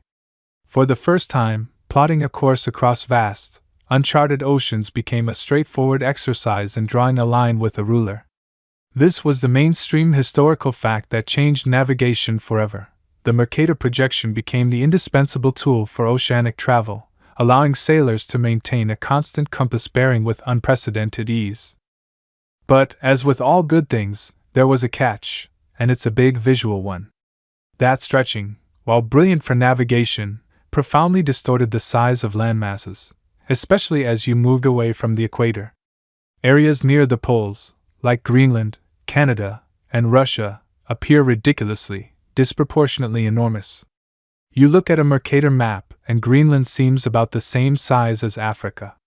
In reality, Africa is roughly 14 times larger than Greenland. It's a bit like looking at yourself in a funhouse mirror that makes your head look the size of a watermelon. Great for a laugh, not so great for accurate self-perception. This is the distorted clarity part of the story. Mercator gave us clarity for navigation, but at the cost of visual accuracy in terms of area. Alaska, on a Mercator map, looks like it could swallow half of the United States. In truth, it's much smaller, though still impressively large. Antarctica, if Mercator had bothered to map it fully, which he didn't, as it wasn't relevant for sailors in his time, would appear as an infinitely long, continent-sized strip across the bottom of the map, because the South Pole would be stretched to infinity. It's a funny quirk, isn't it? You get a map that tells you exactly how to get there, but lies to you about how big there actually is. It's like a really helpful, but slightly misleading friend. Oh, it's just a short walk to the shop, it's tiny, they say, as you trudge for miles past what turns out to be a superstore. Historians still debate whether Mercator fully grasped the extent of the visual bias his projection would embed in the global consciousness, or if he saw it purely as a pragmatic navigational tool. Did he realize that for centuries, children in schools would grow up thinking Greenland was a continent-sized behemoth, or that Europe was far more central and proportionally larger than its actual size? Or was he simply focused on solving the immediate, pressing problem of how not to get lost at sea? It's a fascinating point of contention, suggesting that even the most brilliant solutions can have unforeseen, long-lasting consequences on our perception of the world. This projection, despite its obvious visual flaws, became so ingrained because of its utility. It was the Netflix of maps for mariners. Everyone had to have it. Even today, with GPS and digital mapping, the Mercator projection persists. Why? Because it's still incredibly useful for anything that requires straight lines and constant bearings, like flight paths on old in-flight maps, or simply orienting yourself with a compass. It's hard to shake off centuries of habit, even when more area-accurate projections exist. Just try explaining to someone that the familiar world map they've seen their entire life is, in fact, a magnificent liar when it comes to land size. Their mind might just do a little flip. So, as you slowly drift off, remember Mercator. A man who, with a stroke of genius, solved a problem that had plagued sailors for millennia, giving them clarity and confidence on the open sea. But in doing so, he also inadvertently shaped our perception of the world, making some places seem much grander than they are, and others, perhaps, a little less significant. It's a testament to the slow, careful, and often inaccurate process of early map-making. Every step forward, every problem solved, often introduced new fascinating quirks and distortions that linger with us to this day. Alright, so you've just wrapped your head around Mercator's ingenious, yet delightfully distorted, solution for sailing the high seas. You can now chart a course across oceans without your ship ending up in, well, the wrong ocean. But what about the land? What about all those squiggly coastlines, the rolling hills, the towering mountain ranges, and the vast plains that make up the continents? How do you map that with any real precision, especially when you can't just draw a straight line from one side of a country to the other without bumping into a cow or a medieval castle? You see, for centuries, mapping land was still a rather casual affair. You'd measure distances by walking them, maybe with a measuring chain, or by estimating. Imagine trying to map your entire neighborhood just by pacing it out, perhaps with a particularly enthusiastic dog pulling you along. You'd end up with a map that looked less like your actual neighborhood and more like a melted ice cream cone, roughly the right shape, but utterly useless for finding your way home after dark. This worked fine for a farmer needing to know the boundaries of his field, but for nations, for growing empires, for the ambitious engineers dreaming of canals and new roads, it simply wouldn't do. The old methods were like trying to bake a souffle with a hammer, conceptually possible, but the results are rarely what you hoped for. So, as the world expanded and the need for accurate land management grew, for taxation, for defense, for knowing exactly where your kingdom ended and your neighbors began, and thus, where to send the army if they disagreed, a new approach was desperately needed. And this, my friend, is where you enter the elegant, systematic, and surprisingly precise world of triangulation. Picture this: you're standing on a hill, the crisp air nipping at your cheeks, a rather sophisticated-looking instrument on a tripod in front of you. This isn't a wizard's staff, though it might as well be, given its magic. It's a theodolite, a marvel of mechanical precision, allowing you to measure horizontal and vertical angles with incredible accuracy. Forget trying to eyeball distances or dragging a chain across miles of treacherous terrain.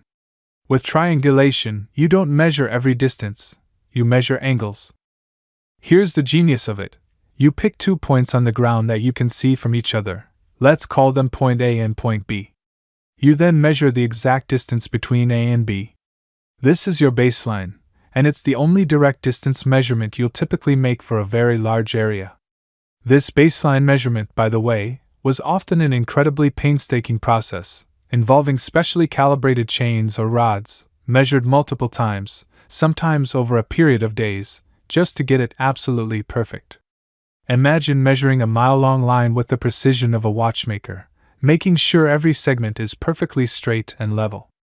It's enough to make you crave a very long nap just thinking about it.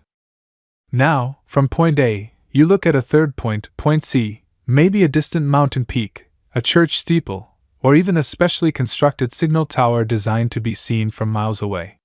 You measure the angle formed by the line from A to B and the line from A to C. Then you head over to point B. From there, you look at the same point C, and measure the angle formed by the line from B to A and the line from B to C. What do you have now? A triangle. You know the length of one side, your baseline, AB, and you know 2 of its angles. And if you remember your high school trigonometry, or, more likely, just vaguely recall the teacher mentioning something about sines and cosines, if you know one side and 2 angles of a triangle, you can mathematically calculate the lengths of the other 2 sides and the third angle. Poof! You've just determined the distances from A to C, and from B to C, without ever having to trudge across the land between them. It's like being able to tell how far away a cookie jar is just by looking at it from 2 different chairs, without ever getting up. Revolutionary, right? But you don't stop at one triangle. Oh no, that's just the beginning. From your new points C, you can then pick another point D and create another triangle, CBD or CAD. Or you can use one of your newly calculated sides, say AC, as the new baseline for a fresh triangle. You build a vast, interlocking network of triangles, stretching across the landscape like an invisible spiderweb. Each new triangle, calculated from precise angle measurements, allows you to determine new distances and positions with astonishing accuracy. The errors, which would accumulate wildly with direct measurement, are far more contained with this angular approach. It's the ultimate geometric puzzle, played out on the grand scale of a continent. This method wasn't just a theoretical musing. It was put into practice by brilliant minds. While the Flemish mathematician and cartographer Gemma Frisius is often credited with first proposing the idea of triangulation for mapping in the 16th century, he was also a physician, by the way, so he truly had a head for both human anatomy and continental anatomy. It was the Dutch mathematician Willebrord Snellius who, in the early 17th century, famously applied it to measure the distance between 2 Dutch towns, Alkmaar and Bergen op Zoom. He established a chain of 33 triangles, essentially proving that this geometric wizardry wasn't just a classroom exercise, but a practical tool for mapping large areas. This was a monumental step, A true mainstream historical fact that changed how we saw the land. The French really took the ball and ran with it, or rather, took the theodolite and surveyed with it. The Cassini family, a dynasty of astronomers and cartographers spanning 4 generations, embarked on an epic project to map the entirety of France using triangulation. Starting in the late 17th century, this wasn't a weekend project. This was a multi-decade, painstaking endeavor. Imagine a family business where instead of baking bread or fixing cars, you're meticulously measuring angles across an entire nation, generation after generation. It sounds like a fantastic reality TV show that absolutely no one would watch, but it resulted in the Carte de Cassini, the first large-scale, comprehensive, and truly accurate map of an entire country. The impact of this newfound precision was immense. National mapping projects blossomed across Europe. Governments realized the strategic and economic power of knowing their own territory inside and out. Suddenly, you could plan infrastructure projects like canals and roads with far greater confidence, knowing that your measurements wouldn't lead to a canal that mysteriously flowed uphill for a mile. Land ownership became more definitively recorded, leading to fewer boundary disputes, though, let's be honest, people will always find something to argue about, even with perfectly accurate maps. And for the scientists, these triangulation networks provided the bedrock for geodesy, the study of the Earth's size and shape. In fact, historians still argue whether these massive national surveys were primarily driven by pure scientific curiosity, or by the more pragmatic demands of military strategy and economic administration. Probably a bit of both, because that's how humanity usually rolls. Of course, it wasn't all smooth sailing. You still faced challenges. Dense forests, mountain ranges, and even the curvature of the Earth itself could obscure your line of sight, forcing surveyors to climb to dizzying heights, clear swathes of land, or even build their own temporary towers. Atmospheric refraction, the bending of light as it passes through different air densities, could also introduce tiny errors into angle measurements, errors that, while small, could compound over hundreds of miles. And let's not forget the sheer patience required. This wasn't a quick job. It involved camping out, waiting for clear weather, meticulously leveling instruments, and repeating measurements until you were absolutely sure. It was a slow, careful dance with geometry and nature, where every step had to be perfect. But the rewards, maps of unprecedented accuracy, were well worth the effort. This painstaking process of triangulation, this shift from approximate pacing to precise angular measurement, laid the groundwork for the truly precise maps we have today. You can trace a direct line from those early surveyors, squinting through their theodolites on a windswept hill, to the GPS satellites orbiting above us right now. It was a testament to human ingenuity, perseverance, and the undeniable charm of a well-calculated triangle. All right, settle in, because now we get to one of the greatest detective stories in maritime history, a puzzle that stumped the smartest minds for centuries and cost countless lives. You're sailing the high seas, maybe on a grand galleon, the wind filling your sails, the salt spray misting your face. You know where you are north or south, right? That's easy. You just measure the height of the sun at noon, or the North Star at night. Simple. That's your latitude. You're good. But how far east or west are you? Now that's the problem. That, my sleepy friends, is the longitude enigma. Imagine trying to find a specific influencer's exact location from a blurry selfie taken somewhere in the world, with no landmarks. That's kind of what it felt like. You're out on the vast, undulating ocean, just an endless expanse of blue and gray, and every single day, you drift a little further, or a little less than you thought. Without knowing your longitude, you could sail right past your destination, or worse, into treacherous rocks. It was like driving across a continent without a speedometer or a clock, just a vague idea of how long you'd been going and in which direction. You could end up in, say, Nebraska, when you were aiming for New York. A bit of a detour, wouldn't you say? The challenge of longitude boils down to time. The Earth spins. Every 15 degrees of longitude, you have a 1-hour difference in local time. So, if you know the precise local time where you are, and you know the precise time at a reference point, like Greenwich, England, The difference between those two times tells you exactly how far east or west you are from that reference point. Sounds simple, right? Just bring a clock. But here's the rub. In the 17th and 18th centuries, clocks were delicate, temperamental things. They were designed for a gentleman's study, not the violent, pitching, humid, temperature-fluctuating environment of a wooden ship tossed about by angry waves. A pendulum clock? Forget about it. It would just swing wildly like a tipsy dancer at a wedding. The consequences of this navigational blind spot were devastating. Ships would get lost, run aground, or simply vanish. One of the most infamous disasters, a mainstream historical fact that underscores the urgency of the problem, occurred in 1707. A British fleet, returning from Gibraltar, miscalculated its position in thick fog and ran aground on the Isles of Scilly, off the southwest coast of England. 4 warships were lost, and with them, nearly 2,000 sailors. That's more lives than were lost at the Battle of Trafalgar almost a century later. This tragedy sent a shockwave through the British establishment, making it clear that finding a reliable method for longitude was not just a scientific curiosity, but a matter of national security and economic survival. Governments, desperate for a solution, offered enormous prizes. The Spanish had offered one, but it was the British Longitude Act of 1714 that really set the stage for one of history's most compelling sagas. Parliament offered a staggering £20,000 prize for a method that could determine longitude within half a degree of accuracy. That's about 30 nautical miles, after a 6-week voyage to the West Indies. To put that in perspective, £20,000 was an astronomical sum back then, equivalent to millions of dollars today. It was enough to make a poor man rich, a rich man richer, and an inventor obsessed. Many brilliant minds tried their hand.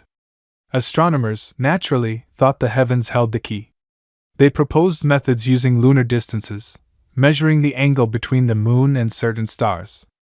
The idea was that if you had incredibly precise tables of the moon's predicted position and could make incredibly precise measurements from a wobbling ship, you could figure out the Greenwich time. It was mathematically sound, but practically it was like trying to thread a needle in a hurricane while wearing oven mitts. You needed clear skies, a stable platform, and years of complex calculations. Plus, the lunar tables themselves weren't accurate enough yet. Another quirky tidbit, some desperate souls even suggested bizarre, unscientific methods like the powder of sympathy. This involved rubbing a wound with a special powder, then placing a bandage from that wound on a wounded dog aboard the ship. At a specific time each day, a person on land would touch their wound with the powder, supposedly causing the dog's wound to ache, thus signaling the correct time on board. Yes, really? Thankfully, nobody put much stock in the aching dog method. While the scientific establishment, largely composed of astronomers, continued to champion celestial methods, a quiet, self-taught clockmaker from Yorkshire, John Harrison, had a different idea. He believed the answer lay not in the stars, but in precision mechanics. Harrison was a genius of his craft, obsessed with accuracy. He built clocks out of wood in his youth that were so precise, they barely needed oil. He understood that to keep accurate time at sea, a clock needed to be impervious to temperature changes, humidity, changes in atmospheric pressure, and most importantly, the violent motion of a ship. His first sea clock, H1, completed in 1735, was a marvel of engineering, a complicated brass behemoth that looked like a giant, gleaming insect. It used a system of interconnected balances instead of a pendulum, compensating for the ship's motion.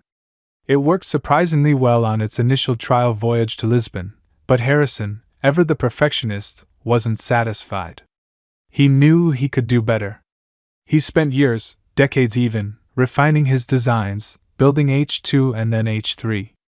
Each was an improvement, incorporating new alloys, bimetallic strips to compensate for temperature, and diamond pivots to reduce friction. These were not just clocks, they were portable observatories, miniature universes of gears and springs, each tick a testament to human ingenuity. But it was his fourth chronometer, H4, completed in 1759, that would become legendary. This was no bulky brass beast. H4 was compact, about the size of a large pocket watch, weighing just 3 pounds. It was a masterpiece of miniaturization and precision, encased in silver. It featured a fast-beating balance wheel, temperature compensated by a bimetallic strip, and a clever mechanism to ensure constant driving power regardless of the mainspring's tension. It was, in essence, the world's first successful marine chronometer, capable of keeping time with unheard-of accuracy at sea. It was the horological equivalent of putting a supercomputer in your pocket when everyone else was still using abacuses. The true test of H4 came with a voyage to Jamaica in 1761, carried by Harrison's son, William. The journey was long and arduous, but when they finally reached Port Royal, after 81 days at sea, H4 was found to be only 5 seconds slow, meaning it had determined the ship's longitude to within a single nautical mile. On the return journey, it performed even better. This was well within the Longitude Act's requirements. You'd think Harrison would get his money, right? But you forget the politics. The Board of Longitude, the very body tasked with awarding the prize, was heavily populated by astronomers, including the formidable Neville Maskelyne, the Astronomer Royal. They were deeply invested in the lunar distance method and viewed Harrison's mechanical solution with suspicion, even disdain. How could a mere clockmaker, a man without a university degree, solve a problem that had baffled the greatest scientific minds? Historians still argue whether Maskelyne's opposition was rooted in genuine scientific skepticism, professional jealousy, or a sincere belief that his own astronomical methods were superior and ultimately more generalizable. Whatever the motivation, Harrison faced years of frustrating delays, demands for more trials, and accusations that his success was merely luck. It was like trying to get a government grant approved when the committee head secretly thinks your invention is witchcraft. They even forced Harrison to reveal the inner workings of his precious H4, dismantling it for inspection, before grudgingly awarding him only part of the prize money. It took direct intervention from King George III himself, who, upon hearing of Harrison's plight, famously declared, "By God, I'll see Harrison is righted!" Eventually, in 1773, after decades of relentless struggle and at the age of 80, Harrison finally received the full £20,000, not as a prize, but as a parliamentary grant. It was a hard-won victory, a testament to his perseverance and unwavering belief in his own genius. Harrison's chronometer revolutionized navigation. Suddenly, captains could know their precise position anywhere on Earth, vastly improving safety, speeding up voyages, and opening up new, more efficient trade routes. It was the final piece of the puzzle, transforming map-making from an educated guess into a precise science. The slow, careful, and often inaccurate process of early map-making had finally found its true north, or rather, its true east and west. The world, once a place of vast, unknown stretches, was now within reach, its coordinates calculable, its mysteries slowly, meticulously, being unveiled. You've traced the evolving lines of human understanding across continents and centuries, from the roughest sketches on a cave wall to the meticulously charted seas of the Age of Discovery. But as these maps grew more sophisticated, as the stakes of exploration soared, something fundamental shifted. Maps, you see, stopped being just records of what was known, and transformed into powerful, strategic weapons. They became secrets, guarded with a ferocity that could make even the most hardened spy novel protagonist raise an eyebrow. Imagine, if you will, the hushed chambers of Lisbon or Seville in the 15th and 16th centuries. The air is thick with the scent of old parchment and the faint, lingering smell of sea salt carried by returning mariners. Here, master cartographers, sworn to an oath of silence, meticulously transcribed the latest discoveries onto master charts. These aren't just pretty pictures for a king's study. These are the keys to new worlds, new trade routes, new sources of untold wealth. And because, sharing is caring, unless you're talking about global domination, in which case, sharing is for suckers, these maps were locked away tighter than a dragon's hoard. This era, the dawn of global empires, saw cartographic knowledge become an incredibly valuable commodity. If you knew the precise location of a hidden cove where pearls could be found, or the safest passage through a treacherous strait to the Spice Islands, you held an immense advantage. It wasn't just about showing where things were, it was about controlling access to them. The Portuguese, those early pioneers of oceanic exploration, were masters of this particular game. Their Casa de India, or House of India, was not just a trading post, it was a fortress of knowledge. All returning pilots and captains were required to surrender their logbooks and charts. These were then meticulously cross-referenced, corrected, and incorporated into the Pedreo Real, the official master map of the Portuguese Empire. And woe betide anyone who dared to copy, share, or, heaven forbid, sell this information to a rival power. The penalties, you might gently infer, were not a mere slap on the wrist. We're talking about consequences that would make you wish you'd just stayed home and knitted. This strict policy, a mainstream historical fact, highlights just how vital these geographical secrets were considered. You can almost feel the paranoid energy in these rooms, the constant fear of espionage. Spies, you see, weren't just after state secrets about troop movements, they were after latitude and longitude. A skilled cartographer, bribed or coerced, could literally shift the balance of power on the global stage. Imagine the quiet rustle of stolen charts, smuggled out under cloaks, perhaps even memorized by desperate agents before being destroyed. It's like the ultimate high-stakes game of show and tell. Except if you tell the wrong person, it's game over. The Spanish, not to be outdone, had their own equivalent, the Padrón Real, later the Padrón General. This was their continuously updated, top-secret master chart, maintained by the Casa de Contratación in Seville. No ship was permitted to sail to the Americas without a copy of the official chart, and these copies were strictly controlled, often returned upon completion of the voyage. The idea was simple: if you didn't know how to get there, you couldn't compete. This intense secrecy, however, had a peculiar side effect. While it protected the empires, it also, paradoxically, hindered accuracy in the broader sense. Knowledge wasn't shared, it was hoarded. Errors, even significant ones, could persist longer because there was no open scholarly debate or collaboration across national lines to correct them.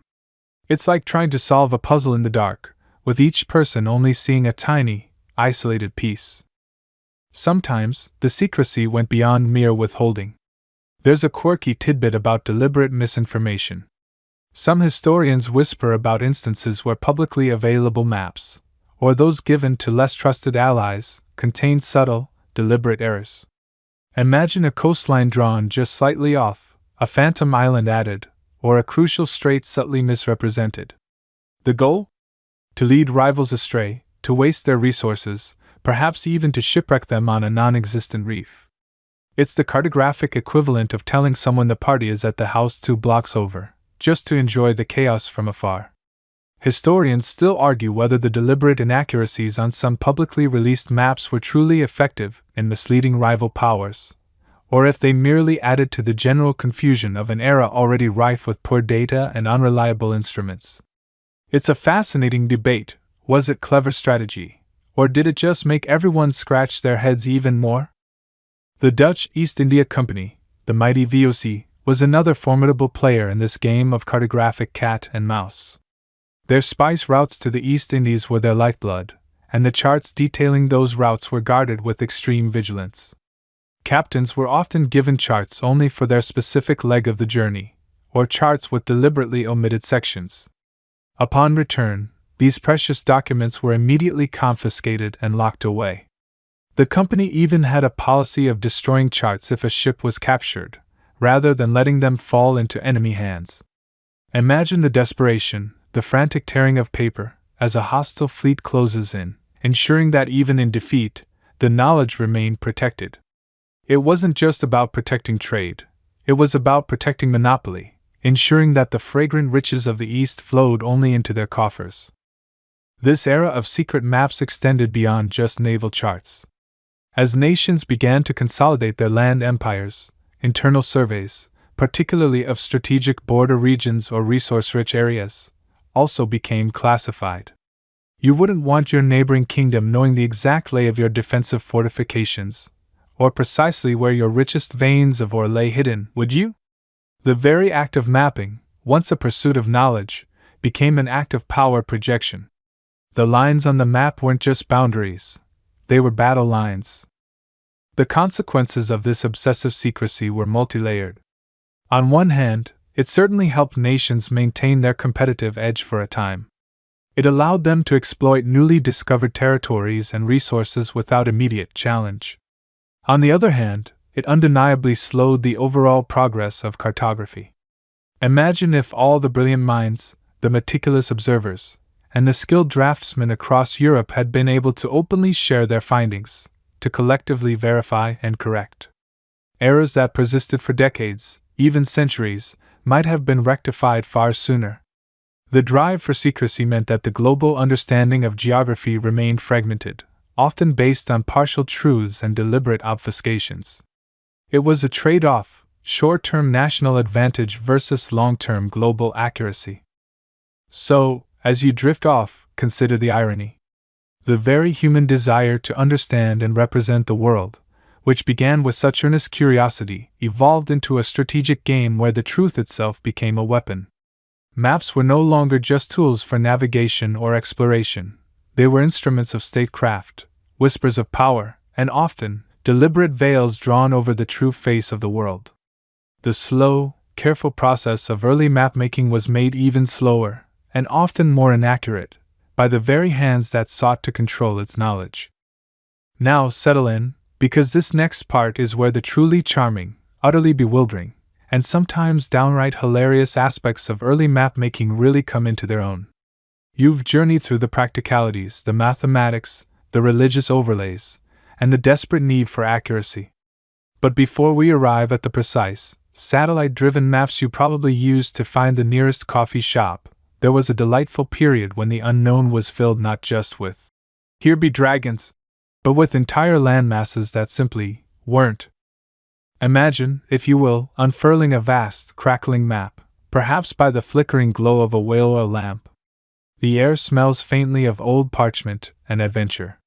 You trace your finger across the familiar contours of Europe, then venture out into the vast, inky blue of the Atlantic. And there, in the middle of nowhere, you find it, an island.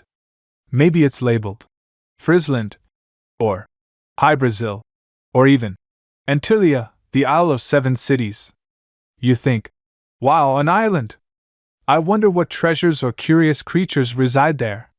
But here's the kicker, my sleepy adventurer. These islands, for the most part, were figments. They were ghost islands, phantom lands, appearing on map after map for centuries, despite countless voyages failing to ever actually find them.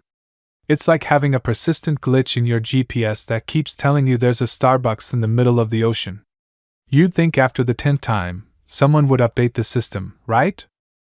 The reasons for these cartographic phantoms are as varied as they are fascinating. Sometimes, it was a genuine navigational error, a ship's captain, tired and perhaps a little too fond of the rum, misjudging a cloud formation for land, or mistaking a mirage for a distant coastline.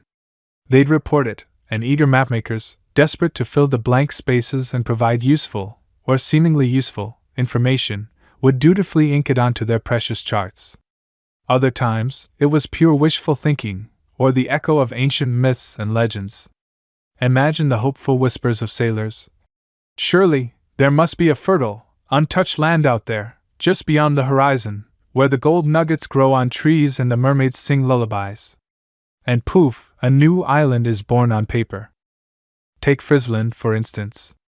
This elusive island, often depicted as a substantial landmass southwest of Iceland, popped up on maps for over a century, particularly after the Venetian Zeno brothers' dubious 14th century accounts. Despite later explorers like Martin Frobisher actively searching for it and finding nothing but open water, it clung to maps with the tenacity of a barnacle. It was a cartographic zombie, refusing to die. Then there was Buss Island, supposedly sighted by Martin Frobisher himself in 1578, and despite its subsequent non-existence, it continued to appear on maps until the 19th century. You'd think at some point someone would just draw a big red X through it and write, "Nope," in permanent ink. But no, The ink was clearly permanent in a different way. Perhaps one of the most famous and enduring phantom lands wasn't an island at all, but a whole, massive peninsula that spent over 100 years pretending to be one, California. Yes, you heard that right. For well over a century, from the early 17th century well into the 18th, maps of the Americas depicted California not as the western coast of a continent, but as a colossal island, separated from the mainland by a wide strait. This mainstream historical fact stemmed from a misinterpretation of early Spanish explorations, possibly even a deliberate deception by some to protect perceived trade routes or resources. Imagine the logistical nightmare of planning a road trip from New York to Los Angeles if you had to take a ferry across a massive strait. Honey, did you remember to pack the life vests for California? It's a testament to how once an error, however significant, got ingrained on a map, it could be incredibly difficult to dislodge. Scholars still debate the exact reasons for its persistence. Was it sheer laziness, a lack of reliable data, or perhaps a stubborn adherence to previous authoritative, but wrong, sources? Whatever the reason, it's a fantastic reminder that even the most seemingly obvious geographical facts were once up for grabs. And then you venture further into the truly unknown, the parts of the map labeled terra incognita, unknown land. Here, the mapmakers, bless their creative souls, didn't just leave it blank. Oh no. That would be boring. Instead, they filled these spaces with a menagerie of the magnificent, the monstrous, and the downright bizarre. This is where the sea monsters truly shine. Forget your polite little fish. We're talking about creatures that would make a kraken blush. You see gargantuan sea serpents, coiled and rearing, with fearsome teeth and glowing eyes, ready to swallow ships whole. You spot giant lobsters, big enough to wear a small island as a hat, scuttling across the seabed. There are whales depicted not as the majestic creatures we know today, but as terrifying, fanged beasts, sometimes even with eyes on stalks or multiple heads. One particularly famous example is the Cartography, created by the Swedish cartographer Olaus Magnus in 1539. If you ever get a chance to peek at this masterpiece, you'll see it absolutely teeming with nightmarish aquatic life. There's a monstrous sea snake devouring a man, a gigantic walrus-like creature with tusks that could impale a ship, and even a sea pig, with a snout and 4 legs, looking utterly bewildered by its watery surroundings. It's like a medieval Dungeons and Dragons manual, but for the high seas. These monstrous depictions weren't just artistic whims, though they certainly were that too. They served a purpose. For one, they filled the void. If you don't know what's there, why not put something exciting, or terrifying, or both? They also reflected the very real fears of sailors venturing into uncharted waters. The ocean was a vast, unpredictable, and dangerous place. Storms, hidden reefs, and the sheer scale of the unknown could easily be personified by these terrifying creatures. A sudden rogue wave could feel like the tail of a giant serpent. A mysterious sound in the fog could be the roar of a sea beast. It was a way to explain the unexplainable, to give form to the anxieties of the age. Plus, let's be honest, a map with a gaping maw monster is far more interesting than a blank space, isn't it? It's the ultimate. Here be dragons sign, often literally. Sometimes, these creatures weren't even sea monsters.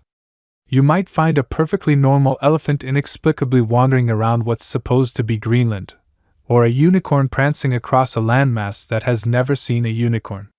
These were often derived from travelers' tales, misinterpretations, or simply the limited zoological knowledge of the time. If someone told you they saw a big gray thing with a hose for a nose in a faraway land, and you'd never seen an elephant, your imagination might run wild, and the mapmaker would draw what they thought that sounded like. It was a kind of early, pre-internet, telephone game for geographical and zoological information. Even into the late 19th and early 20th centuries, the allure of the phantom land persisted, albeit in different forms. Take the curious case of Crocker Land. In 1906, explorer Robert Peary claimed to have sighted a vast landmass to the northwest of Greenland, naming it after his financial backer. This was a relatively modern, scientific expedition, mind you. But when a subsequent expedition, led by Donald Macmillan, spent months in 1913 to 1914 trying to reach it. They found nothing but endless sea ice. It turned out Peary had likely seen a mirage, a fata morgana, a trick of light over the ice. But for a time, Crocker Land was on maps, a ghost from an optical illusion. It's a quirky tidbit that reminds us even with better instruments, the human element, and nature's tricks, could still lead to cartographic phantoms. So, as you drift off, picture those old maps, not just as scientific documents, but as works of art, infused with the hopes, fears, and boundless imaginations of their creators. They were a blend of meticulous observation and wild speculation, of hard-won facts and charming errors. These ghost islands and fearsome sea monsters weren't just mistakes. They were the echoes of an age when the world was still largely unknown, and the human mind eagerly filled the blanks with wonder, myth, and a healthy dose of artistic flair. And in their delightful inaccuracies, they tell us just as much about the people who made them as they do about the world they tried to depict. You've journeyed with us through the winding rivers of ancient imagination and the jagged peaks of early scientific endeavor, tracing the lines of human curiosity across the vast, often blank, canvas of the world. Now, as the soft glow of our historical lantern dims, you arrive at the very bedrock upon which your modern world is built, the foundation for modern cartography. It's here, at the culmination of centuries of slow, often inaccurate, and sometimes downright fantastical mapmaking, that you truly begin to appreciate the remarkable precision you now hold in the palm of your hand. Imagine for a moment that your smartphone map suddenly reverted to a Ptolemaic projection, complete with unverified coastlines and the occasional elephant-headed creature. You'd probably think your Wi-Fi was having a particularly bad day, wouldn't you? But this seemingly chaotic past wasn't just a collection of charming errors. It was a sprawling, global laboratory where the fundamental principles of mapping were painstakingly discovered, tested, and refined. Every wrong turn, every ghost island that stubbornly clung to the parchment, every sea monster drawn with a flourish, contributed to a deeper understanding of what a map should be, and how incredibly difficult it was to make one accurately. You see, the journey from a simple stick map scratched in the sand to the satellite imagery that guides your pizza delivery was not a sudden leap but a series of infinitesimally small, often frustrating steps. Think of it like learning to ride a bike. You start with wobbly training wheels, those early, mythical maps, you fall a lot, the inaccurate coastlines, you slowly gain balance, Ptolemy's grid, and eventually, you're zipping along, barely thinking about the mechanics. The early cartographers were essentially inventing the bicycle, the road, and the concept of going somewhere, all at once. Consider those first strokes, the rudimentary attempts to represent surroundings. They weren't precise, no, but they established the core idea: space can be represented. This seemingly obvious concept was revolutionary. Then came the grand ambitions, the simple tools, the desire to chart the unknown. You can almost feel the rough texture of the early parchment, smell the ink, as these intrepid mapmakers, armed with little more than a compass, an astrolabe, and an abundance of courage, or perhaps stubbornness, set out to tame the geographical wild. It's like trying to navigate a new city with only a crayon drawing on a napkin. You're bound to get lost, but at least you're trying to get somewhere.